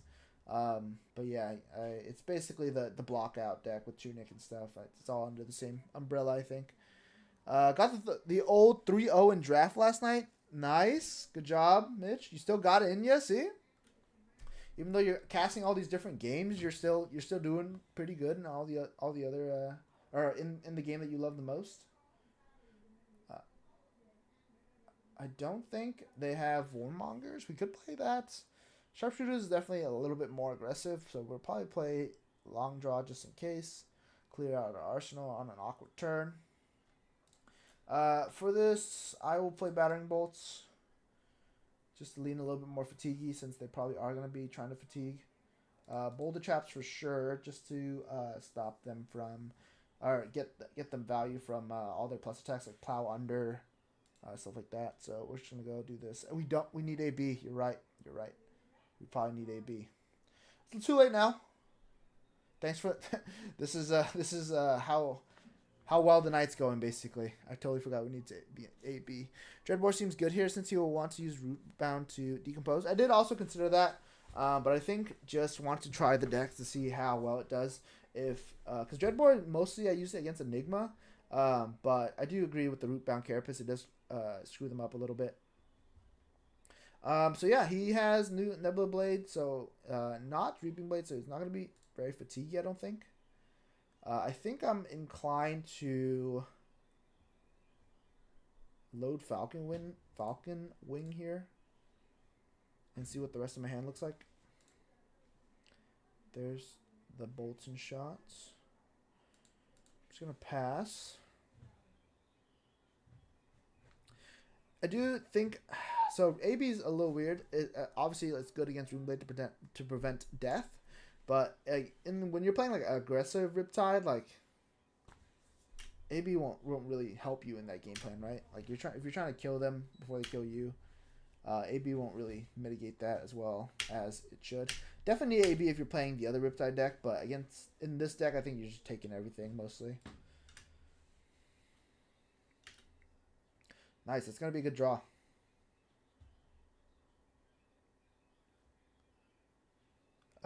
Let's see. Let's catch up on chat a little bit. Nice. I played Florian all weekend and sealed. I love overpowered Runeblade attacks with Rune Chance too. That's good to hear, Marcus, because I did not play Florian basically at all. I tried my best to do the lightning heroes just because I thought they were a little bit underplayed to see how well they do in this format. I definitely think that... Does he have enough decomposed yet? He does not. I definitely think there's some good ones and some bad ones out there.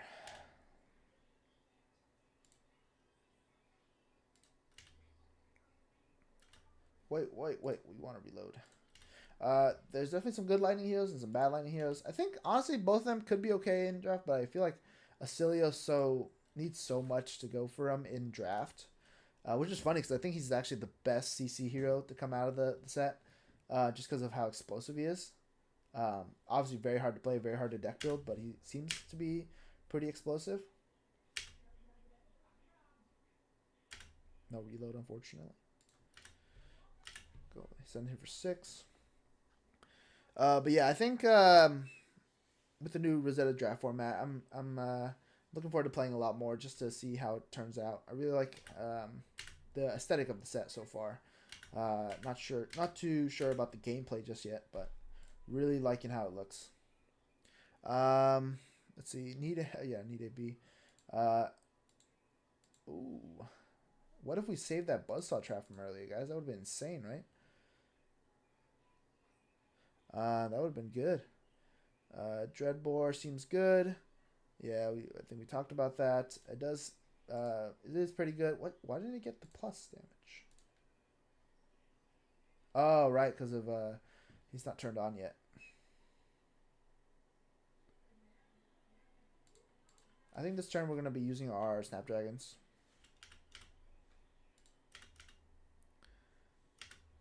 All right. Just send the rune chants anyway. They aren't real.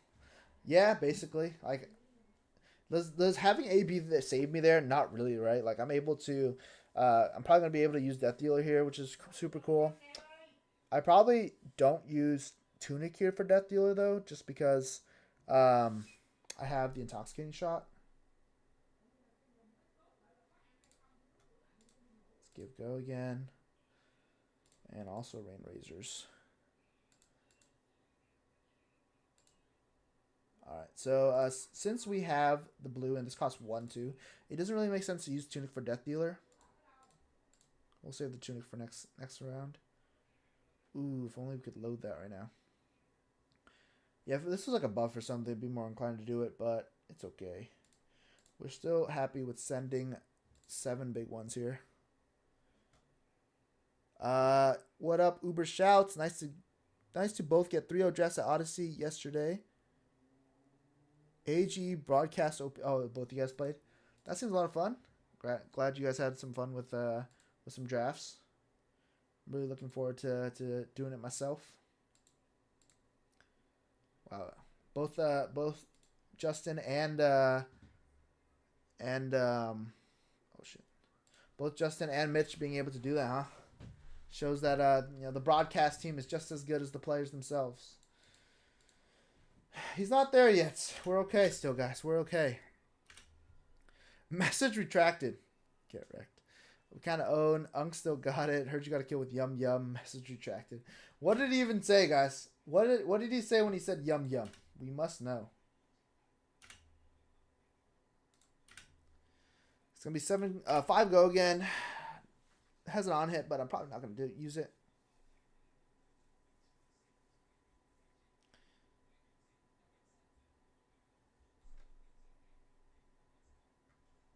Huh. Just gonna create that in the bottom.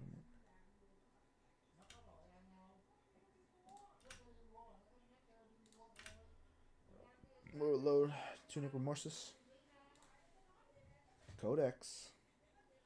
Codex is good. Do we have a blue Bolton shot? We do. That is pretty poggers. So we do 5 go again into Bolton shot or Codex here for 4. I think that's gonna be end up being the play.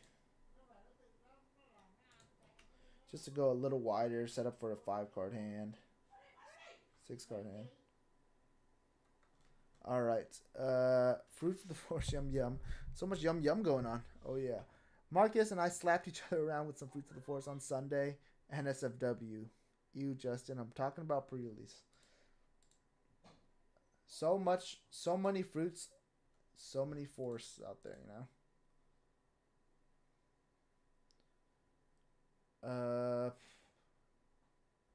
We just hit him with Seeing Shot. It's the same. Actually, no, the other one's guaranteed 5 damage. I definitely should hit him with Blown Shot. Yeah, because Prismatic Leyline makes Bolton Shot guaranteed 5 damage, so I definitely take the guaranteed 5 damage up with the 4. Because he can just block 4 here with like an embodiment card. A card that has embodiment. He discarded a Felling of the Crown. He chose Command and Conquer. What else is new?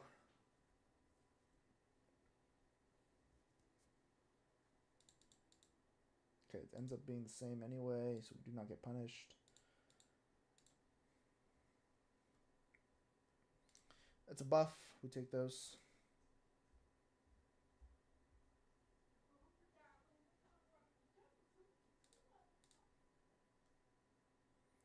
Okay, so we have lined it up. Gonna be probably shooting our dude here. Remorseless. So we won't be able to turn oh no, it doesn't matter anyway, because it doesn't matter anyway, because he doesn't have an arsenal. Here's 8 big ones.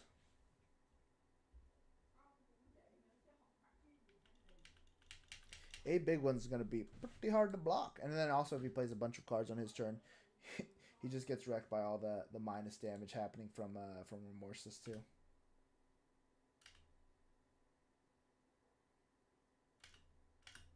Take 6? Oh, there's Rootbound Carapace. You're right! You're so right! If I just listened to you and played Dreadbore, this wouldn't be a problem. So now he's at 8, so everything makes 2 now. I'm a visionary. How did you know? How did you see into the future? So now if he plays a card, he'll be under the effects. 2 rune chance. -1 health. Pog. Like 5 rune chance. Am I ever really stopping 5 rune chance, guys?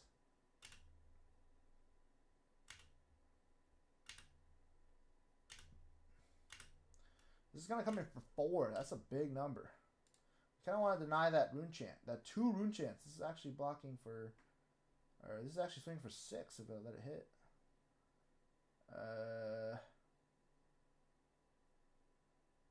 Probably best if I play the block with this.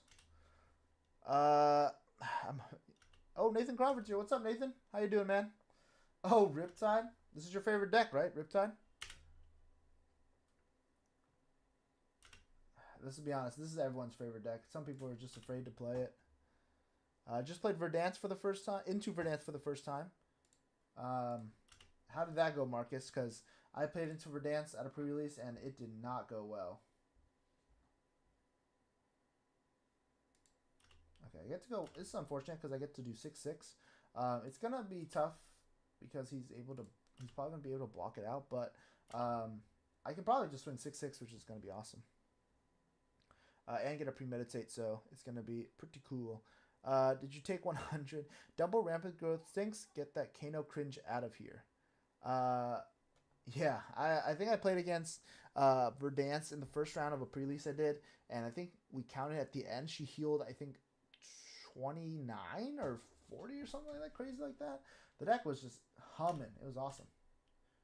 Yeah, we actually went to time and like we had 2 cards left each, and she was able to close it out with the last amp spell she had. But it was just cool to see. I was playing, I think, was it Aurora or Florian? One of the Rune Blades, I forget. But it was such a grindy matchup. Okay, he plays a Sigil to prevent not having to discard it. Nathan just got done hyping up Aurora on stream for 3 hours, so I think he has a new favorite. I think Nathan just likes Rune Blades. Maybe that might be the case. Okay, so it wasn't the best idea to actually do this because now it kind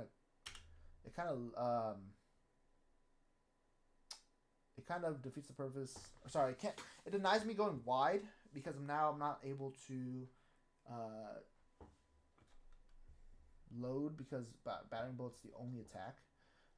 So I am kind of incentivized just to swing here. I don't think my turn's quite good enough to warrant breaking quiver if I don't do it. So I think I'm just gonna premeditate into swing for 9. I think I want to keep my bolt and shots, maybe. Yeah, definitely want to keep my bolt and shot just because it gets buffed and stuff. So we're gonna actually pitch our 2 reds. Pure cringe. Yeah, the meld cards are actually so good in this set. Like I didn't get a single meld card in any of my pre-releases, and I think every game I played against one, and that card those cards are just so game swinging. It's like getting both triggers. It's just insanity. 2 embodiments of Earth. Now it's block 7. So now they have to play any instances they're holding in their hand. I wonder how that's coded with like the half cards, the double cards. Puts a card. Okay, it's not all cards. If Plow Under was all cards, that would be crazy. So I will put this card under. So Plow Under's gonna. Ooh, this is pretty good. Gonna do that and then Plow Under after. I'll get to block with this, which is gonna be good. Yeah, not blocking any room chance.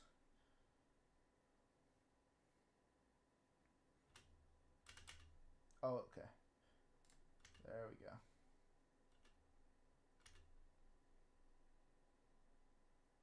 I kind of should have blocked 6, right? Let's block 6 instead.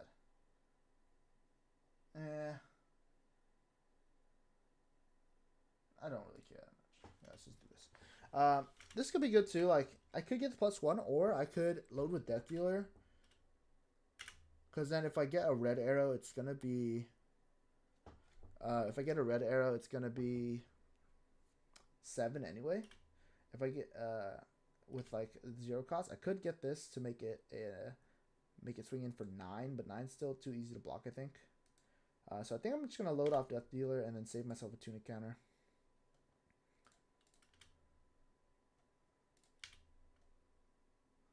And then just swing like a Codex target like Remorseless.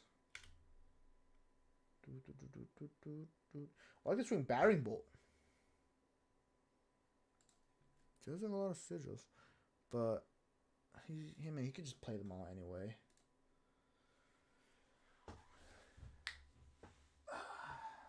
What the? Oh. I was like, why did it show it up there? But it's because he blocked with it. And he could decompose it.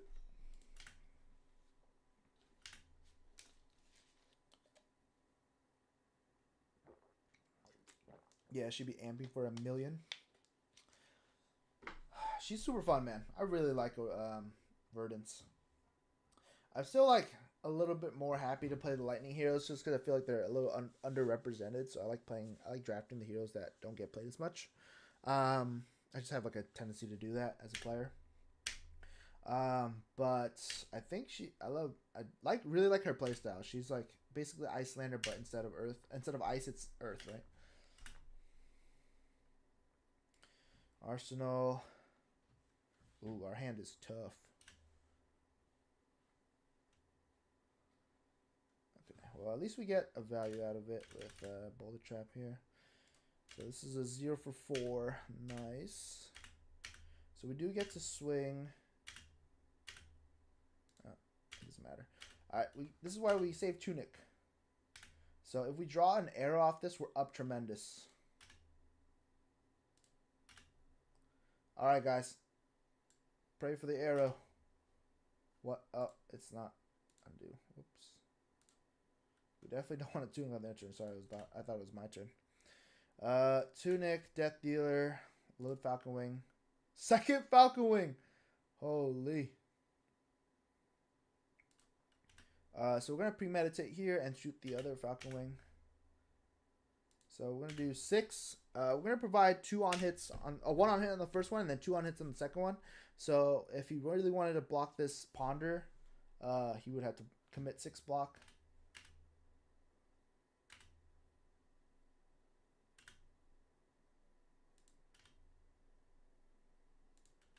This is like a codex or something. This is insane. Here's another 6.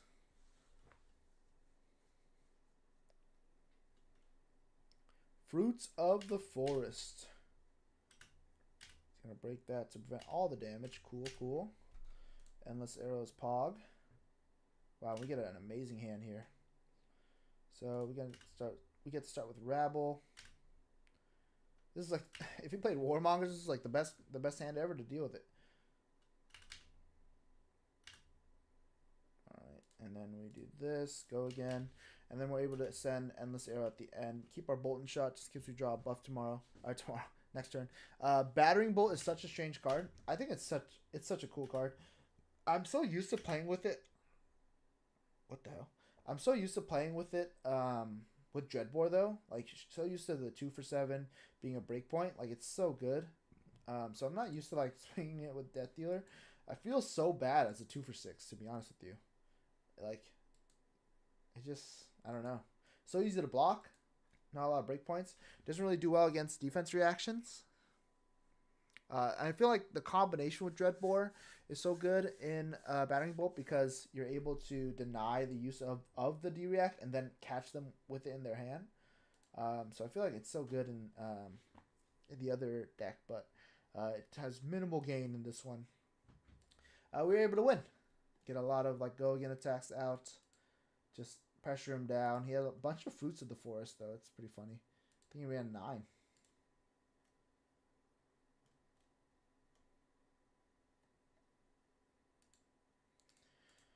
All right, let's see what we got next.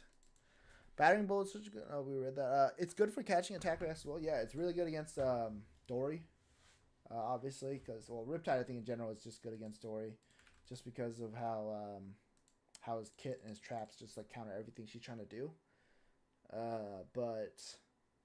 Yeah, it definitely is good for catching those attack reactions. I think my favorite is though when they have the defense reactions in hand and they just can't. They can't deal with it, or like against Enigma where you throw it and they have all instances, so they have to play everything out and just use it as ward to block the Battering Bolt, and that's just like super below rate, just because ward is not as good as just blocking 3.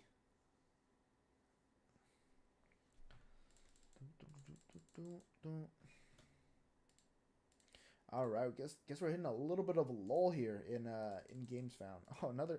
I think this might be the same Florian. Okay, it's not. Okay, maybe this game we'll try Dreadbore, see if it works any better.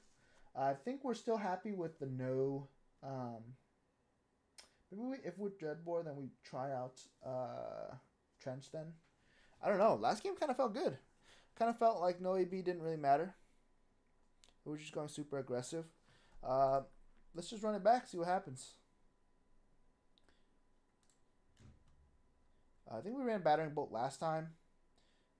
Kind of liked it. It wasn't crazy on it. Maybe I just take it out this time. Kind of back and forth on it. Not sure if it's worth. Let's test it without. Ooh, this is a good hand. Good setup turn. So we're going to pass. Oh my god. Just swing Reaping Blade. Yes! He's just swinging the Reaping Blade for 3. Okay. This is a pretty awesome turn.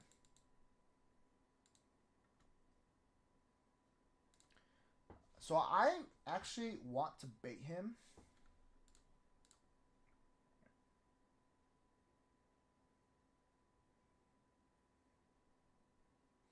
So what's the best way to do this? I could shoot Remorseless now, and he'll probably block, and then I'll Rain Razors, Codex, play this. Yeah.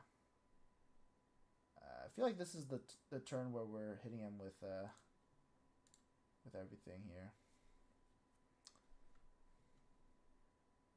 We could just not Codex the Remorseless, but I feel like he's playing a little bit slower because he just has Reaping Blade and he just passed on his first turn. Didn't load up his graveyard at all. So I feel like I'm inclined to just buff this first one and see what happens. And then we'll shoot with Remorseless here. For 11. If he blocks well, I'll be able to Rain Razor's Codex to do it again. If he's aggro, he's definitely not going to try to do anything under double Remorseless. So, looks like he's playing a little bit more defensively. It's a pretty good turn for Rain Razors. Does he have the D-React? Maybe he's playing for Rootbound Carapace here. If it's a blue Rootbound, if it's a red Rootbound, you definitely play it anyway, right? But if it's blue, it's probably better to keep it for pitch. See if he has a D-React himself. Is it worth it to shoot for 5 again on the first turn of the game? I think I want to play a little bit slower. It's so tough to say. I think with Rain Razors, I'm so and one floating, I just want to shoot for 7 again. Snapdragon's being worth the 7 attack is pretty good. And it's a Remorseless trigger, so it's like so good. Oh, and he just takes 1. That's funny. If he does take 1 here. Oh, wait. This is bad for him, right? Because then now he has to discard his last card. Oh, he doesn't know it's Codex, so. Okay, cool. So it's pretty good for him. He doesn't have to discard anything. Break the chain. Codex. He just gets CNC for free, which is cool. But I take the 7 damage here, I think. Yeah, if that wasn't a D-React, though, that would be pretty good for me. Just because he has to discard that last card. Takes 1, not the Blood Rot, too. Pretty insane. I kind of don't want an Arsenal. Those are buffs. Oh, wait, let's use Tunic. So, Tunic. My hand's looking pretty low on pitch, so I'm going to use Searing Shot instead of Battering Bolt. Okay. We draw that. So I'm going to use Rain Razors here to load. Then we'll do this bad boy.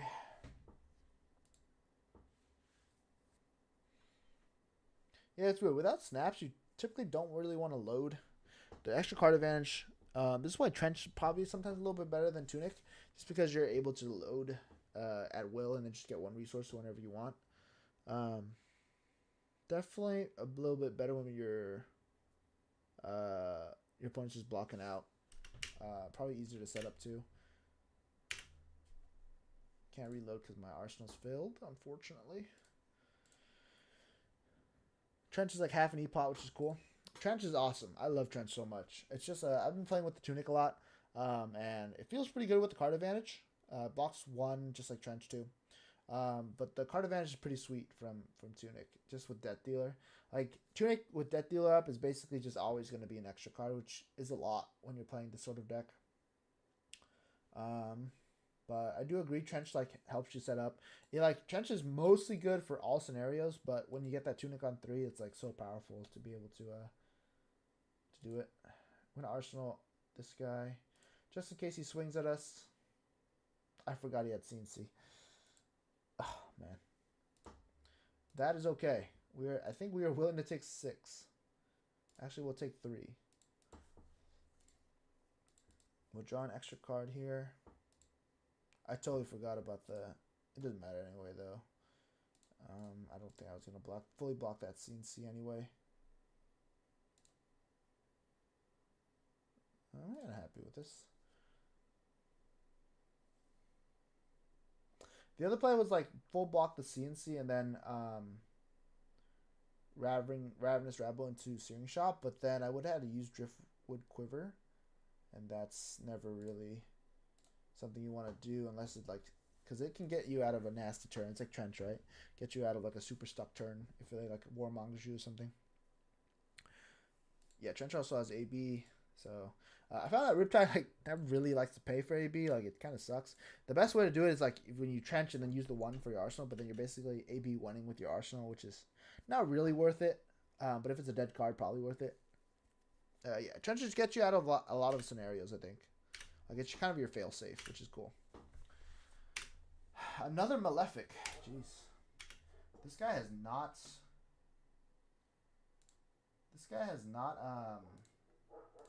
decomposed at all.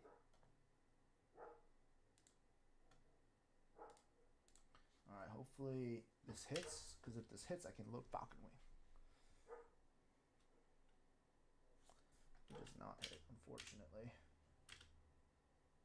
I like the Falcon Wing a lot, so I'm just going to keep an arsenal for next turn. Here's 7 big ones. So his Well-Ground is not on yet. His Bark Skin won't make an extra embodiment yet. He's giving me the good stuff, so I can't Rain Razors. I could Rain Razors anyway, but he doesn't play around it. Alright, so we got that out of the way. It's like the Scowling Flesh Bag of Runeblade. Wait, what? Oh, it's discard. Okay. I thought it was, for a second I thought it was, whatchamacallit? Banish. Alright. We get to do a little bit of a wide turn here, which is cool. 5 go again. 5 go again into 5. Ending on Remorse is always good. It's really good against Runeblades. Always going to be good against Runeblades. Yeah, Voltaire is so good because it gives everything go again. And then with the Lexi flip, you're able to kind of get your arsenal moving. Riptide definitely has a struggle, is on a struggle bus with that, with the reload mechanic. I feel like I have such bad posture, jeez. Like kind of just laying everywhere. Alright, so he's going to go a little bit aggressive here. He's going to take, oh, never mind. He has Rebound Carapace. Finally, it's some decomposing action. He banished his Plow Under. Not worth it. Okay, this is a hand where it's definitely worth to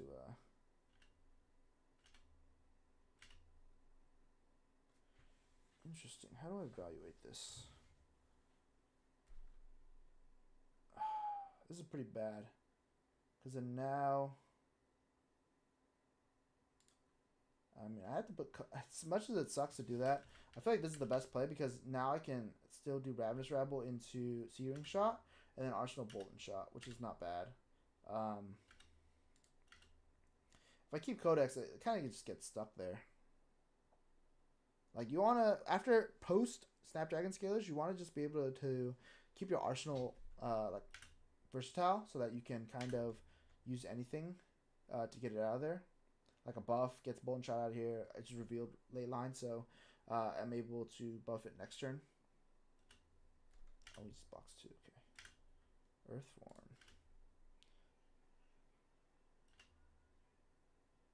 Alright, here's 7 big ones. See how you like them apples. It's like it's so fun. It actually is really interesting to see how you can sequence this though. Like, it's just keeping that extra arsenal. Like you want to use Death Dealer to load the arsenal, so you end on that arrow, and then you keep your buffed card, like your Go Again card, in your hand, so that if you draw a buff or have a buff, you can use the extra arsenal zone to act as like an attacker. So you like load with Bolton Shot, shoot again, and then end on your Remorseless, which is cool. It's kind of like Voltaire, literally like Voltaire. Okay, so Bolton Shot, go again, reload this, and then E-Strike for 7. Pretty good. I wonder what Florin's actual plan is. He's not trading well at all.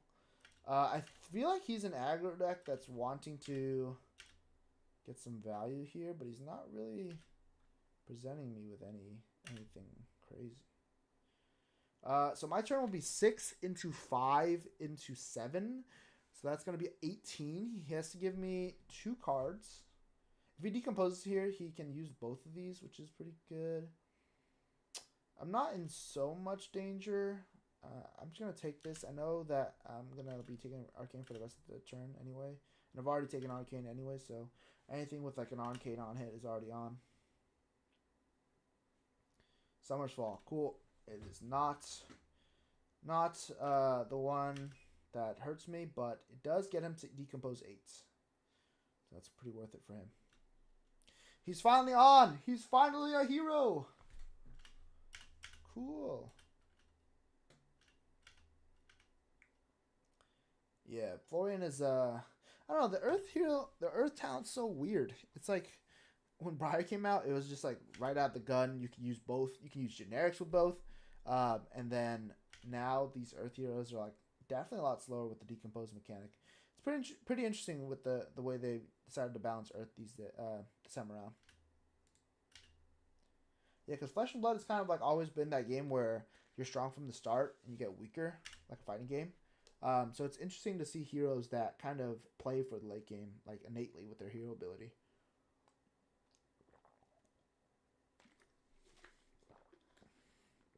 Yeah, it feels like a lot like a magic hero. Where they're basically playing for the late game. Or like they're growing in power and then get stronger and stronger, you know. I'll feel like a late game hero. 2 embodiments. That's pretty good. This is all on the same chain. Oh wait, I fucked up. Sorry. I'm going to go back. I'm sorry. I know I said I don't want to undo this game, but I'm going to go back. Let me say sorry first so I feel less bad.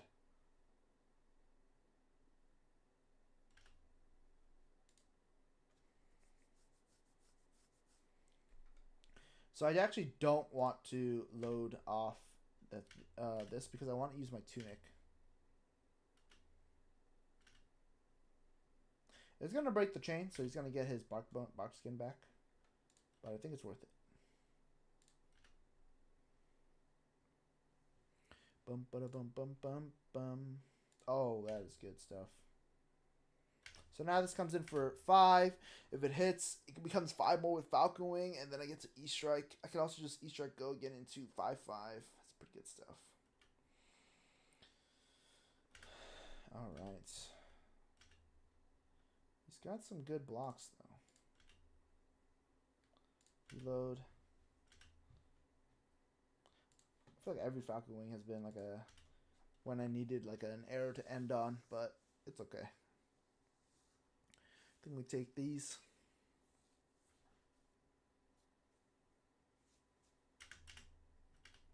He's going to keep a couple cards to swing with, probably.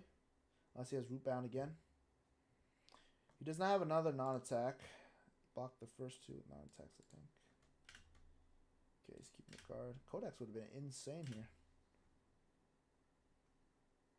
And then now he's got to worry about trap damage, too. He has well-grounded, but, yeah. Could still be pretty nasty.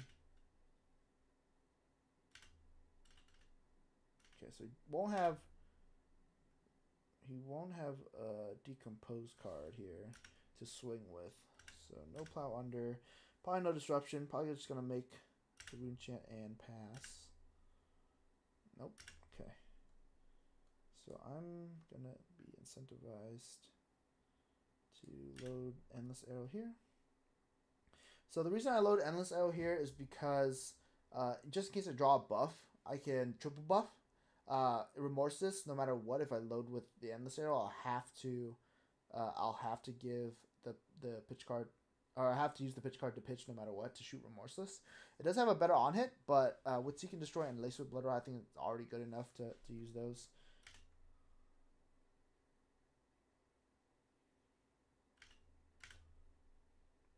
So here I could break Long Draw Half Glove to give it +4, but I don't think it makes sense. I think if he blocks out here with his Bark Skin and like a couple blocks, I can just Arsenal Buzzsaw Trap and I'll feel pretty good about it. So he's going to make 2 embodiments. He's both blocked for 4 and they'll still take 1. So he's got to give me a little bit more. He's going to block for 9 because he will make 2 Bramble Sparks block for 4. Bark Skin blocks for 1. So he's got to give me his Grasp as well if he wants to mitigate this. Yeah, there we go. Sweet. Now he blocks 10. Yeah, he gets 2 embodiments. Yeah. Alright. That's a pretty good chess piece. I really like that chess piece. Alright, let's hope it's not plow under, guys. Let's hope it's not plow under.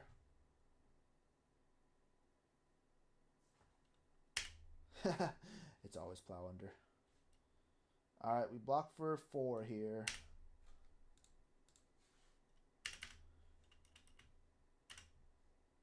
I would have been happy with any other one. It should have been Falling of the Crown. Even that one. Go again. It's a pretty close game. He could probably win through just Rune Chance, to be honest with you. If he just like made 2 Rune Chants and swung like Reaping Blade, I feel like that's gonna be a better play than what he's been doing. Like block with 3 cards, get 9 block out of it. Even like Arsenal, so you can like D-react and then just keep it blue and just swing for 2 Rune Chants. Like I'm always gonna take it. I have no EB. Pretty interesting that he's deciding to go for the these like physical attacks as disruption. I think he's gonna realize it pretty soon that I don't have AB. Maybe he already has and he's just deciding not to go for that game plan.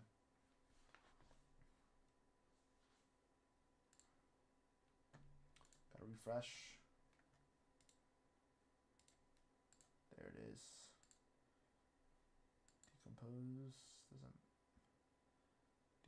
Decompose. Take 2.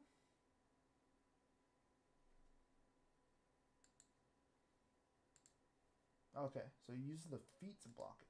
So he's not worried about what's coming next, which is concerning because I have an endless arrow. So here he has to give me a red one or just take 4. Man, Talasha is bugging out. Sigil Suffering, that's a good one. I know this is where the AB comes in really clutch if I had some. Ooh, that's a good attack. So here I'm definitely going to want to block with New Horizon.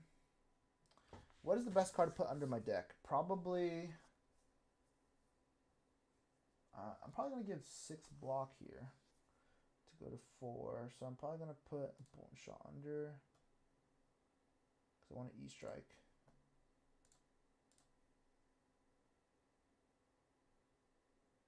And then we'll keep the line up. Actually, no, that's not how it works. Sorry. I think the better play is I know I'm going to have Tunic. So I should keep Drill Shot. So that way I can load with Tunic and then E-Strike still. I'll go to 3, which sucks, but must be done, I think. Next turn, I mean, he just has 2 turns left to kill me with Rune Chant, so let's see it.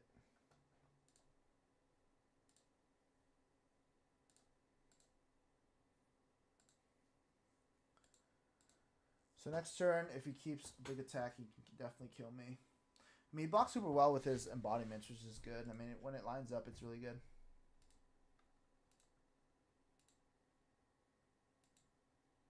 He has to give me 1 more card here.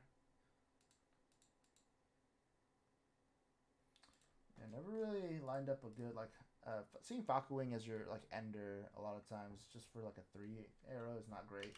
Like, you'll even take, like, just a random red bolt and shot, right? Just get the extra value.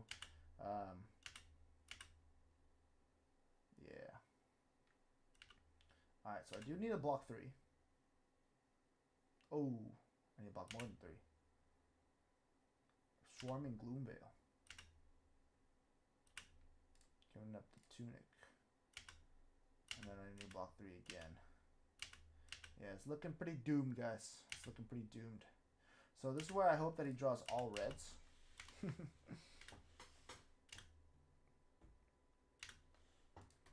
Go ahead and premeditate. Knowing my luck, this Rabble is going to reveal a blue and counteract the premeditate. I'll settle for it. So he has to give me 2 cards. Hopefully he has 2 cards in his hand. All of his cards are red, so he can't make a Rune Chant and swing.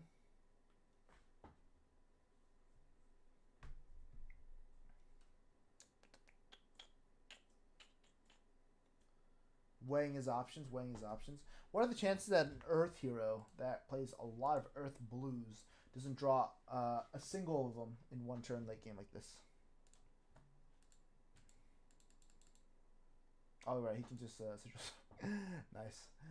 A very close game. Oh, like he did. He was a bit mana screwed. Let's see what he had in Arsenal. CNC. What was my next hand gonna be? There's the good old faithful Codex. Yeah, that game didn't line up as well as I wanted it to be honest. Never really felt like I had a pretty good turn. Dreadboy wouldn't have gone crazy there. Yeah, I definitely felt Dreadboy a lot more in that game. I think this game, they were a little bit more defensive with their D-reacts. The last game, the other guy was playing a lot more like Fruits of the Forest, a lot more aggressive stuff. So you live and you learn. Can we join this KO game? All right, let's get this KO game underway. I'm interested to see, because KO is a tough one. KO, I would say, like, is a pretty tough matchup in this deck just because of the Scowling Flashbag being so good.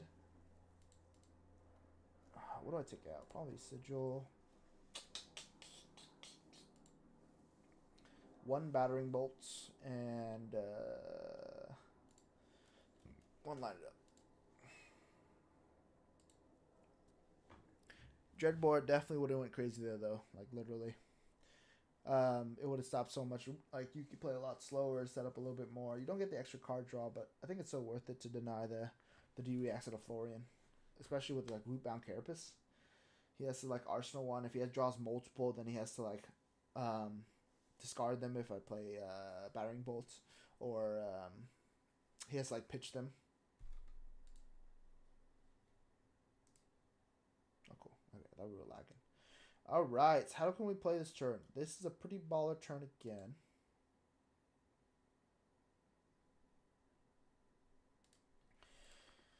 I'm gonna pitch, load Falcon Wing, and then Arsenal the Bolton Shots, I think.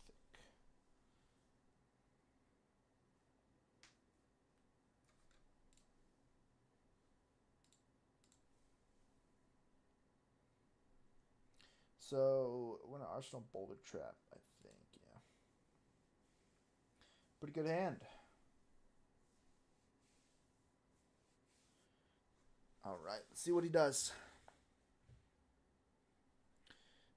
So KO is supposedly going to be the new best deck in the meta. He is was always kind of like put down by Zen. Zen was kind of like too hyper aggressive for him. Super Go Y, like it was Scowling Flashback did a lot of work, but like Zen is not like other ninjas.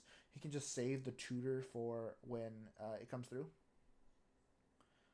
So yeah, Zen gave him a lot of problems. But now that Zen's a little bit more muted, I feel like KO has so much to gain. 5 go again. He's probably not going to swing, so I should get... He's probably not going to swing again, so I probably should get the Boulder Trap value and now just block for 3. Sucks that we didn't get any plus value. Like if you played Bear Fangs and passed, that would have been pretty good for our Boulder Trap, just to put it on Apex Bonebreaker. But we're going to go ahead and use that there.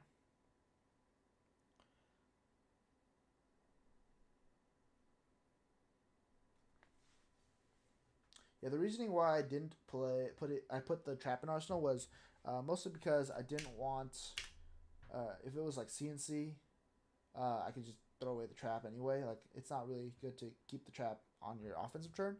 So if you were gonna use it, like you'd want to be able to use it against in Arsenal anyway. So just 3 go again. I don't think it matters. I think I can use my entire hand anyway pretty well. And keep an Arsenal for next turn. So he has an Agility and a Mites. He's pretty much set up for next turn.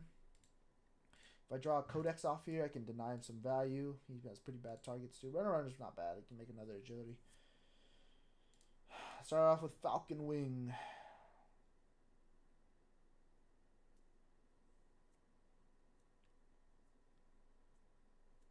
I'm like 1 pitch off, I think, because I want to be able to load with Death Dealer, Heat Seeker, and then also put Lined Up to load Bolton Shot. It'll take my entire hand, but I think it might be worth it. Let's see what he does on this Falcon Wing. There's like no way he puts his helmet in front of this. Like it'd be pretty tough to ask him to put his helmet in front of this, I feel like. Alright, we win these. We win these. Please, one time. One time for the one time we win this clash. Oh, we tie. Oh, no, he won. His ability gets +1. That's pretty funny.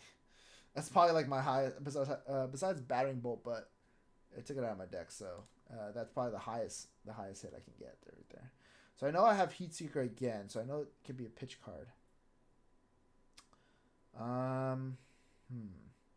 So how do I map out this turn? I'm probably gonna do Bone Shot into Heat Seeker anyway. Is this frozen? Okay. So I'm gonna load Heat Seeker and then use it as a pitch card. Wait, that's not great though. I mean, do we make him use his Scowling Flesh Bag, which isn't bad.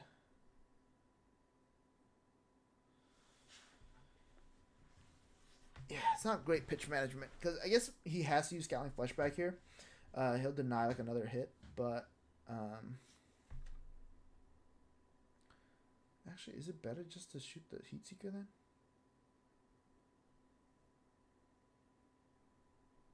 Yeah, I think we just shoot the Heat Seeker then. We just shoot the Heat Seeker for 8. Heat Seeker was like one of the generic Dynasty cards that came out in the set, and it turned Lexi into just a domination of a hero. Being able to get like the extra arsenal and use it so well off Heat Seeker too, it's like, dang, she really made that card. Like people were calling for that card to be banned. That's how good Heat Seeker was. Just getting the extra card value. I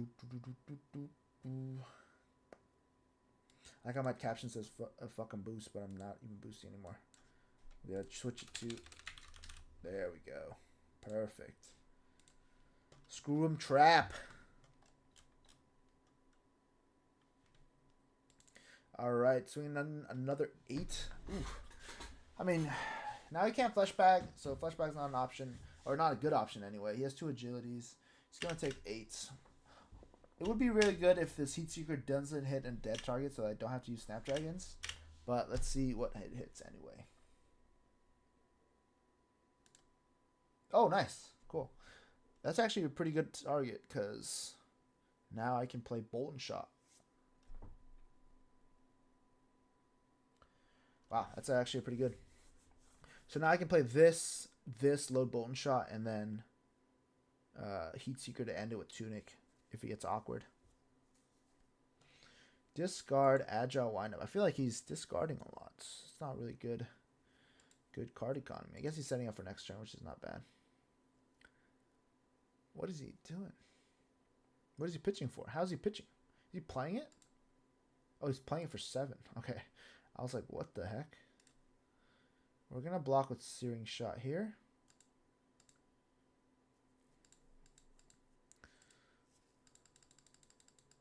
So the turn's pretty mapped out. He might play Cast Bones here. Nope, he just swings with Claw again. So it's just another 3. So, hey man, he's been drawn pretty bad. He hasn't swung at like a good relevant target yet, which is pretty good for us. So here comes Prismatic Leyline.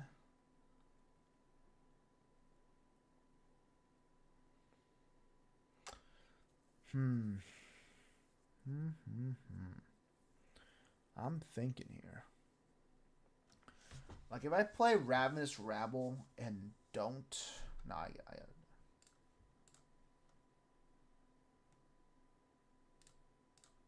this way we clear our entire hand and we're not getting wrecked by Scowling. So this is going to be go again into Prismatic, get buffs 3 to the blue, and then 3 to a red. Place with Blood Rot blocks buffs 3 to an arrow. So it's going to be 5 into 8 into 5 with Tunic. So that's pretty good. 18 damage turn. If it hits, I get Remorseless on top. If Heat Seeker hits, Remorseless goes face up into my deck. Jesus. Into my arsenal. Dang, it's been a long night, man. I'm all over the place right now. Alright, he commits the Apex, so he doesn't have it to block with on a future arrow.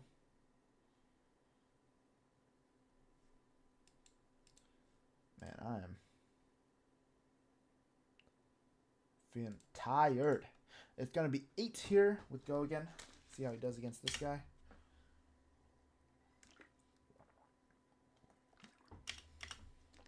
He takes the 8.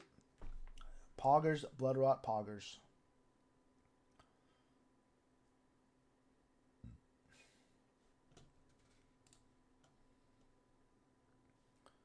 All right, takes the 8. And a Tunic here, and then swing the last 5. See how it goes. 5 more big ones. He takes it. All right, I guess we get Remorseless next turn.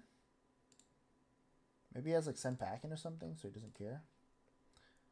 He does have 1 might. It's pretty good.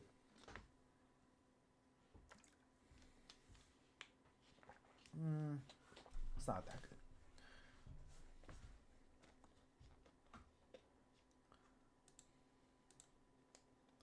So this is 7. My hand's not great, honestly. Like, it doesn't really allow me to play Codex well. I guess it does. But then I have to play it on a Scowling Fleshbag. So I'm, like, inclined to just swing 1 Remorseless really big. Like, not Codexing here will suck, but... Like, he's not gonna have... He's gonna have an R, so he's probably not gonna play for this Blood Rot. So, being able to Death Dealer in the Remorseless is going to be probably pretty good. No, he discards. Okay, so making him discard here would probably be pretty good then.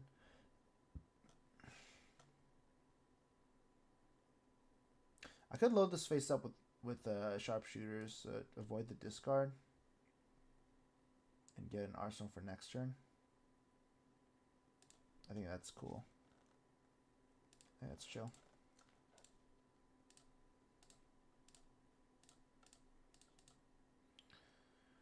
I think that's chill with me. I think we get Joe shot. I think Remorseless is always going to be pretty good face up in Arsenal when I have Snapdragons.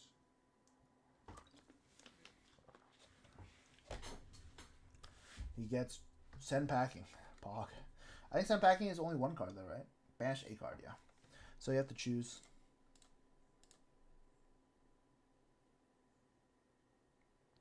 Seven. And I'm going to put it on one of your equipment here if it hits.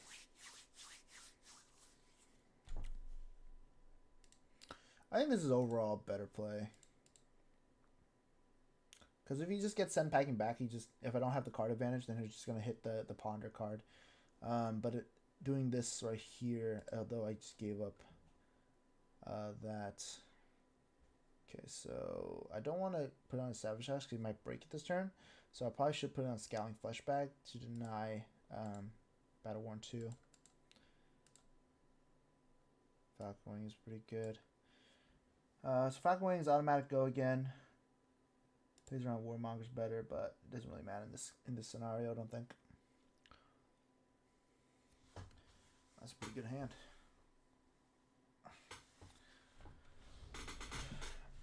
All right.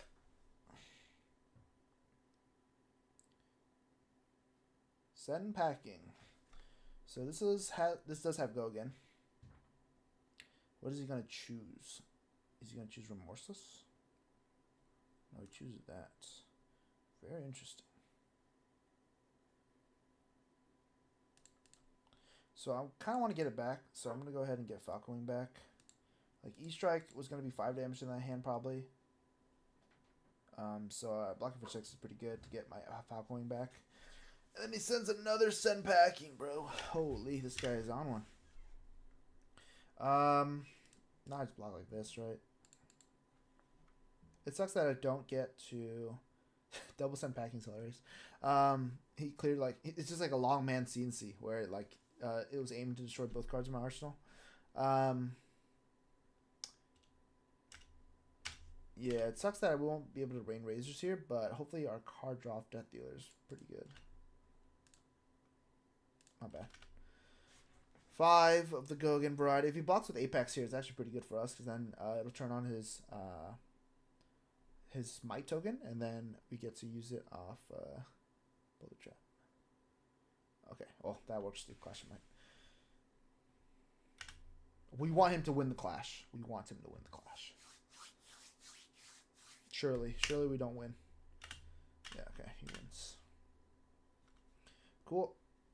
So now we don't have to deal with Scowling Flesh Bag anymore, which is super good for us.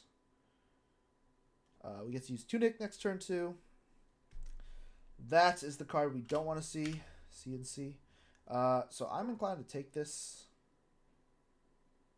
Let's see. How do I map out my turn, right? Let's just take 7. Wow, his turn is so bad. I think I'm not going to use Intoxicating Shot, so might as well just use this pitch. That's pretty good.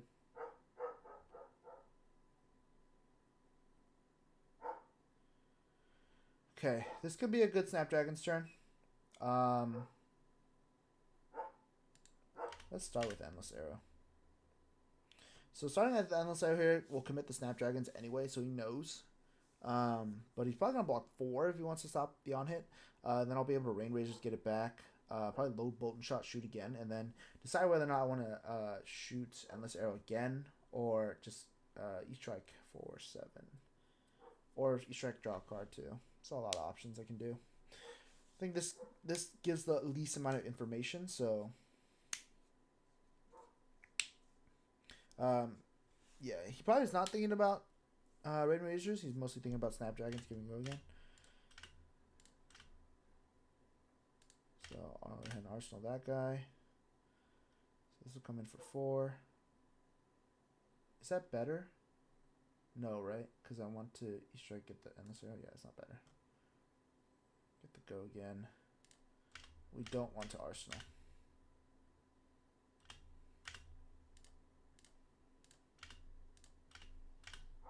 There we go. We found the line. That's a lot better than what I was doing before. Because this way I get to keep my Endless Arrow, and then at the very worst, like I can block out and just swing for 4.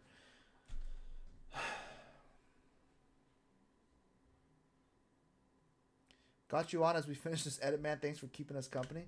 Thanks for watching, man. I'm so excited to see you again, Sam. It's going to be super fun next weekend. I know of your affinity to Rangers. You know, you love Riptide. You love Lexi. You have such an affinity for bows and arrows. Ooh. It's pretty good for us. We get to Boulder Trap. I think we actually block like this.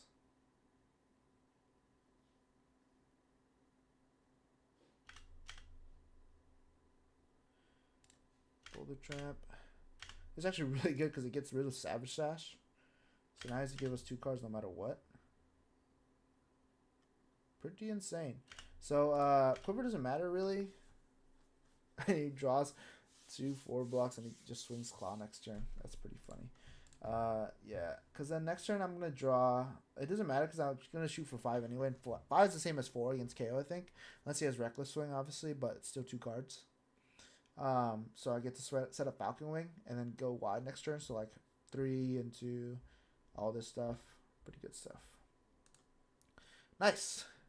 I mean, you're not wrong. I mean, Rangers are just the best. You know, they're just really, they really have it all. All right, I think I got time for one more in me. I have one more. I'm feeling a little tired. I've been saying some weird stuff. Not all there. All right, let's end it on Acilio. Whew. All right, what can this deck do against Acilio? Let's use Dreadbore. Let's use our good old friend Trench of Sunken Treasure. He does have a lot of instances. Running damage doesn't really matter. Arcane damage, Riptide's worst nightmare. Well, you're not wrong. You're not wrong. Honestly, you're not wrong. What do I take out? 2 lineups? Lineup's not great. It's like a slower card. Blocks 3 though. I'll probably take out Sigil. No, Sigil's great against Arcane damage. Screw it. We run the 62, I guess. There's too many good cards. Too many good cards. How do we take anything out? There's too many good cards. Oh my god. If this was a go first hand, and we were able to set up Falcon Wing, Bolt and Shot, and keep Rain Razors in hand. Oh man. Oh man. Right off the bat, he's just hitting us with Arcane. That's messed up, dude. How's that 5? Oh, you may pay 1 hand.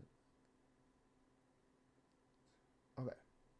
Let's say, I was like, what the fuck? E-strike. Jesus. That was a lot of damage. Alright, give me a pitch card. Works for me. Alright, give me a 0-cost arrow. Okay. So is it better to do 3 into 7 here? Or is it 5 into 7, 5 into 6? Keep E-strike. 11, keep bolting shots pretty good. Keep bolting shots always good. Fortunately, no on hits here, but okay. So that goes to show probably doesn't have a he probably doesn't have an attack in his hand if he's discarding red discharge.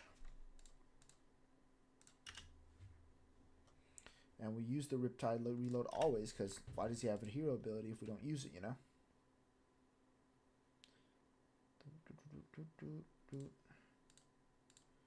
7 big ones.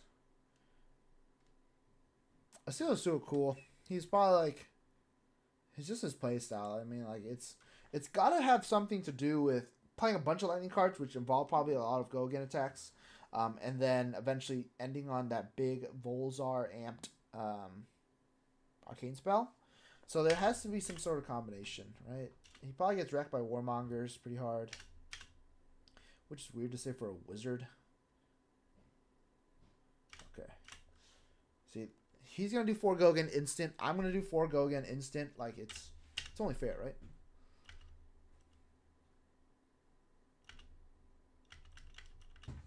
That one is when it leaves and bottom and lightning. Okay, cool.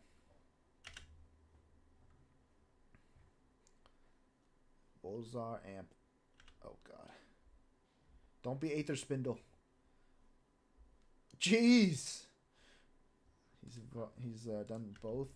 He's done both both Comet Storms so far. All right, guys. I think this might be a race. I'm thinking this one might be a little bit of a race at the end here.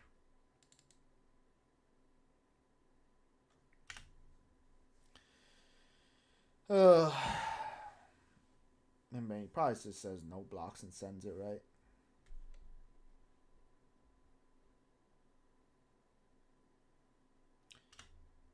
So I give it go again. I'm probably going to actually Heat Seeker here. What the heck? He has D-Reacts? This deck plays D-Reacts? I guess he's playing a little bit more mid-rangey.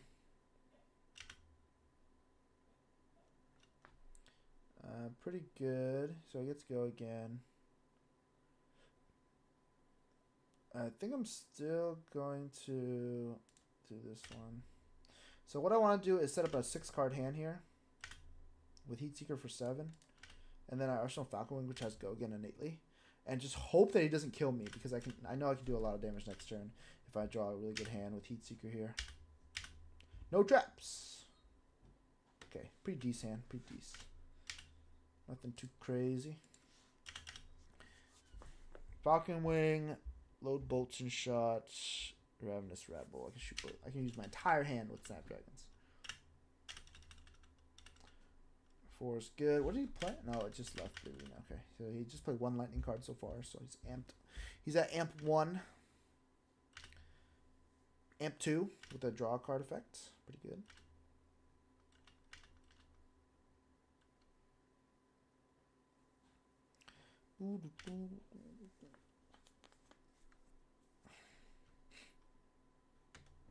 How much damage is this? 3, 7, 3, 7, 4 possibly. So 10, 14,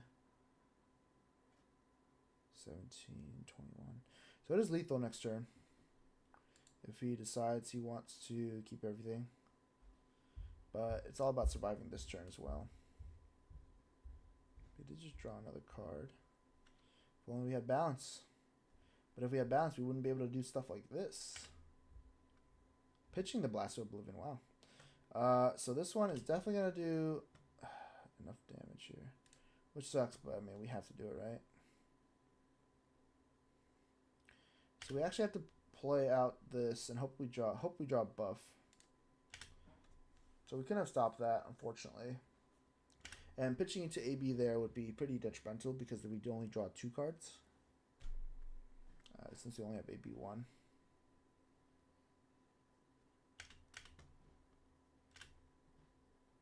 Alright, I'm feeling like he's going to kill me next turn.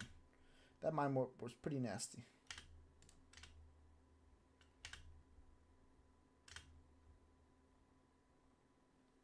Give it to that guy.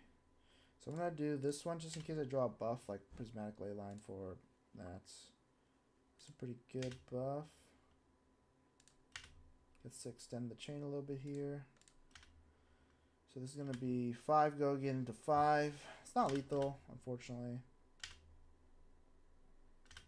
If only we had a red to force him to block with 1 card. Or Tunic. This is 5. Let's see if he blocks here. So he blocks 3, so he doesn't think he can use the entire hand, which is, I guess, a good sign for us. Like, if he kept his entire hand, we're pretty much dead, right? So the first time he deals damage, so...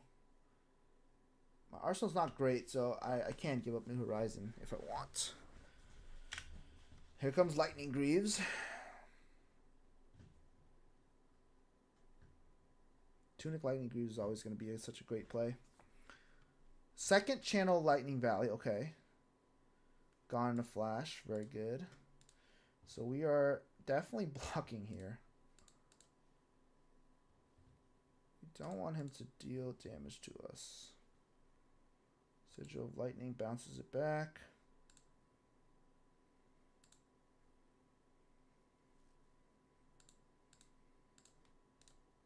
I'm going to block with Premeditate here.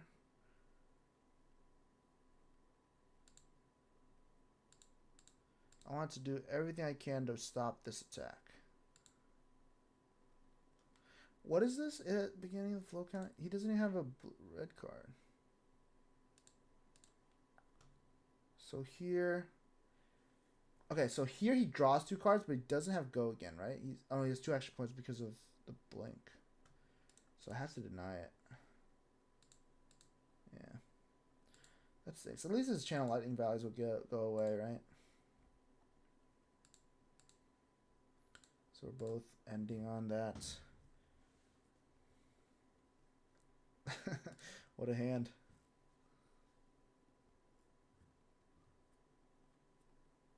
Lightning form for 5 go again. Alright, so we're taking 5.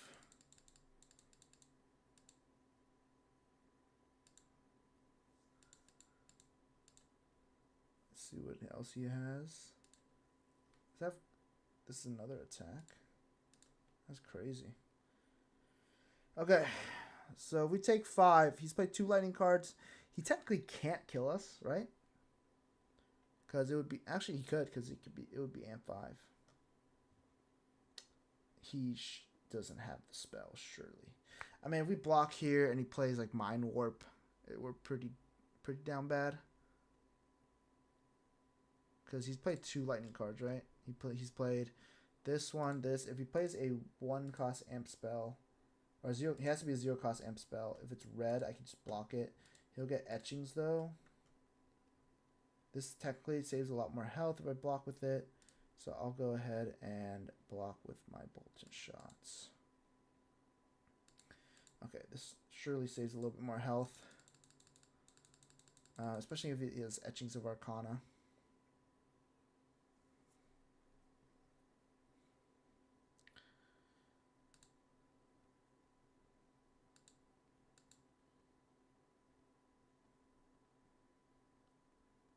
Says to block on Tunic. So he didn't have anything. Cool.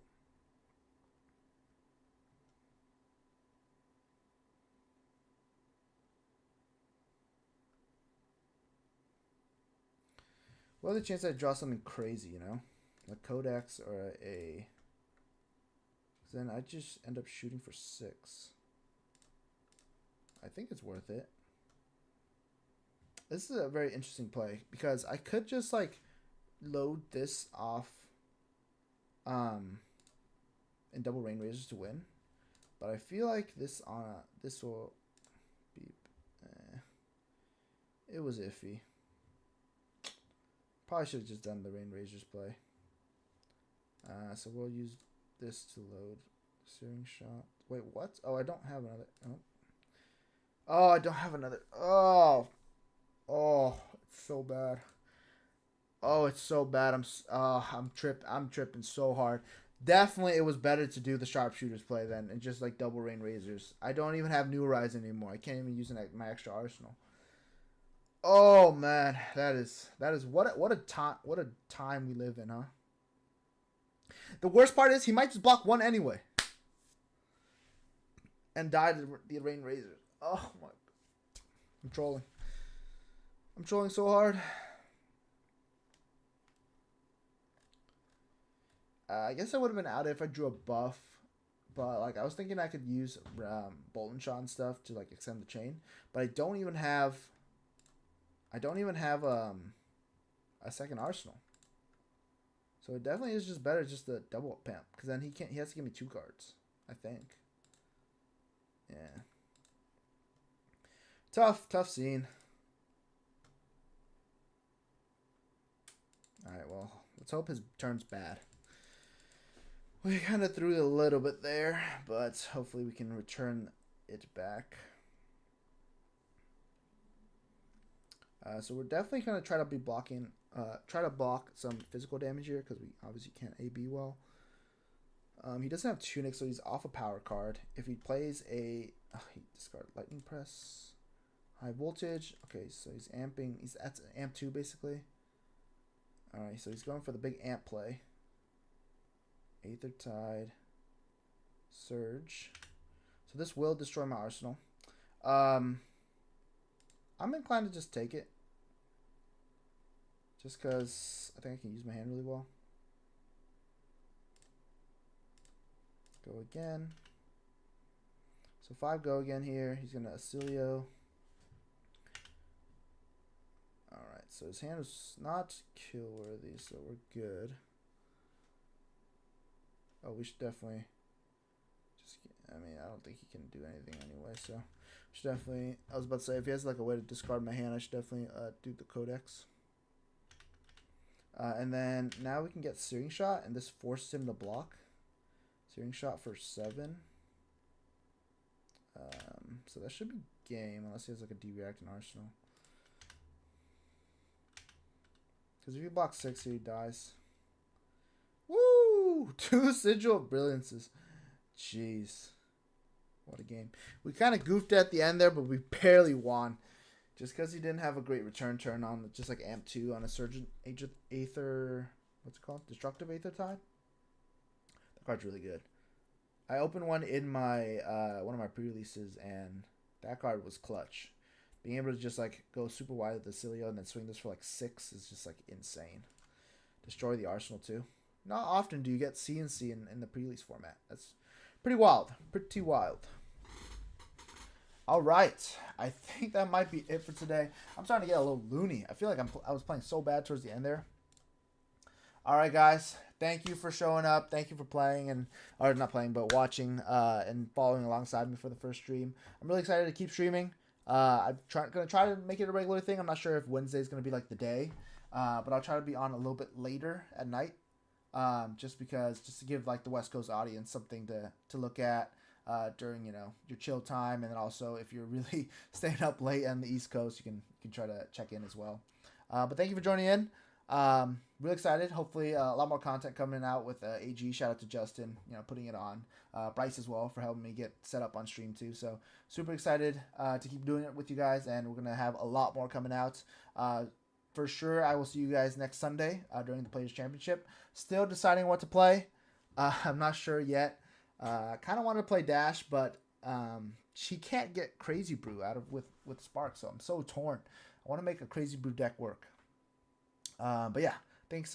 Thank you everyone for joining in. I'll see you guys next time, and hopefully, stay loving the game, play the game, see the world, and most importantly, come to locals. Come to locals. All right, see you guys later. Peace.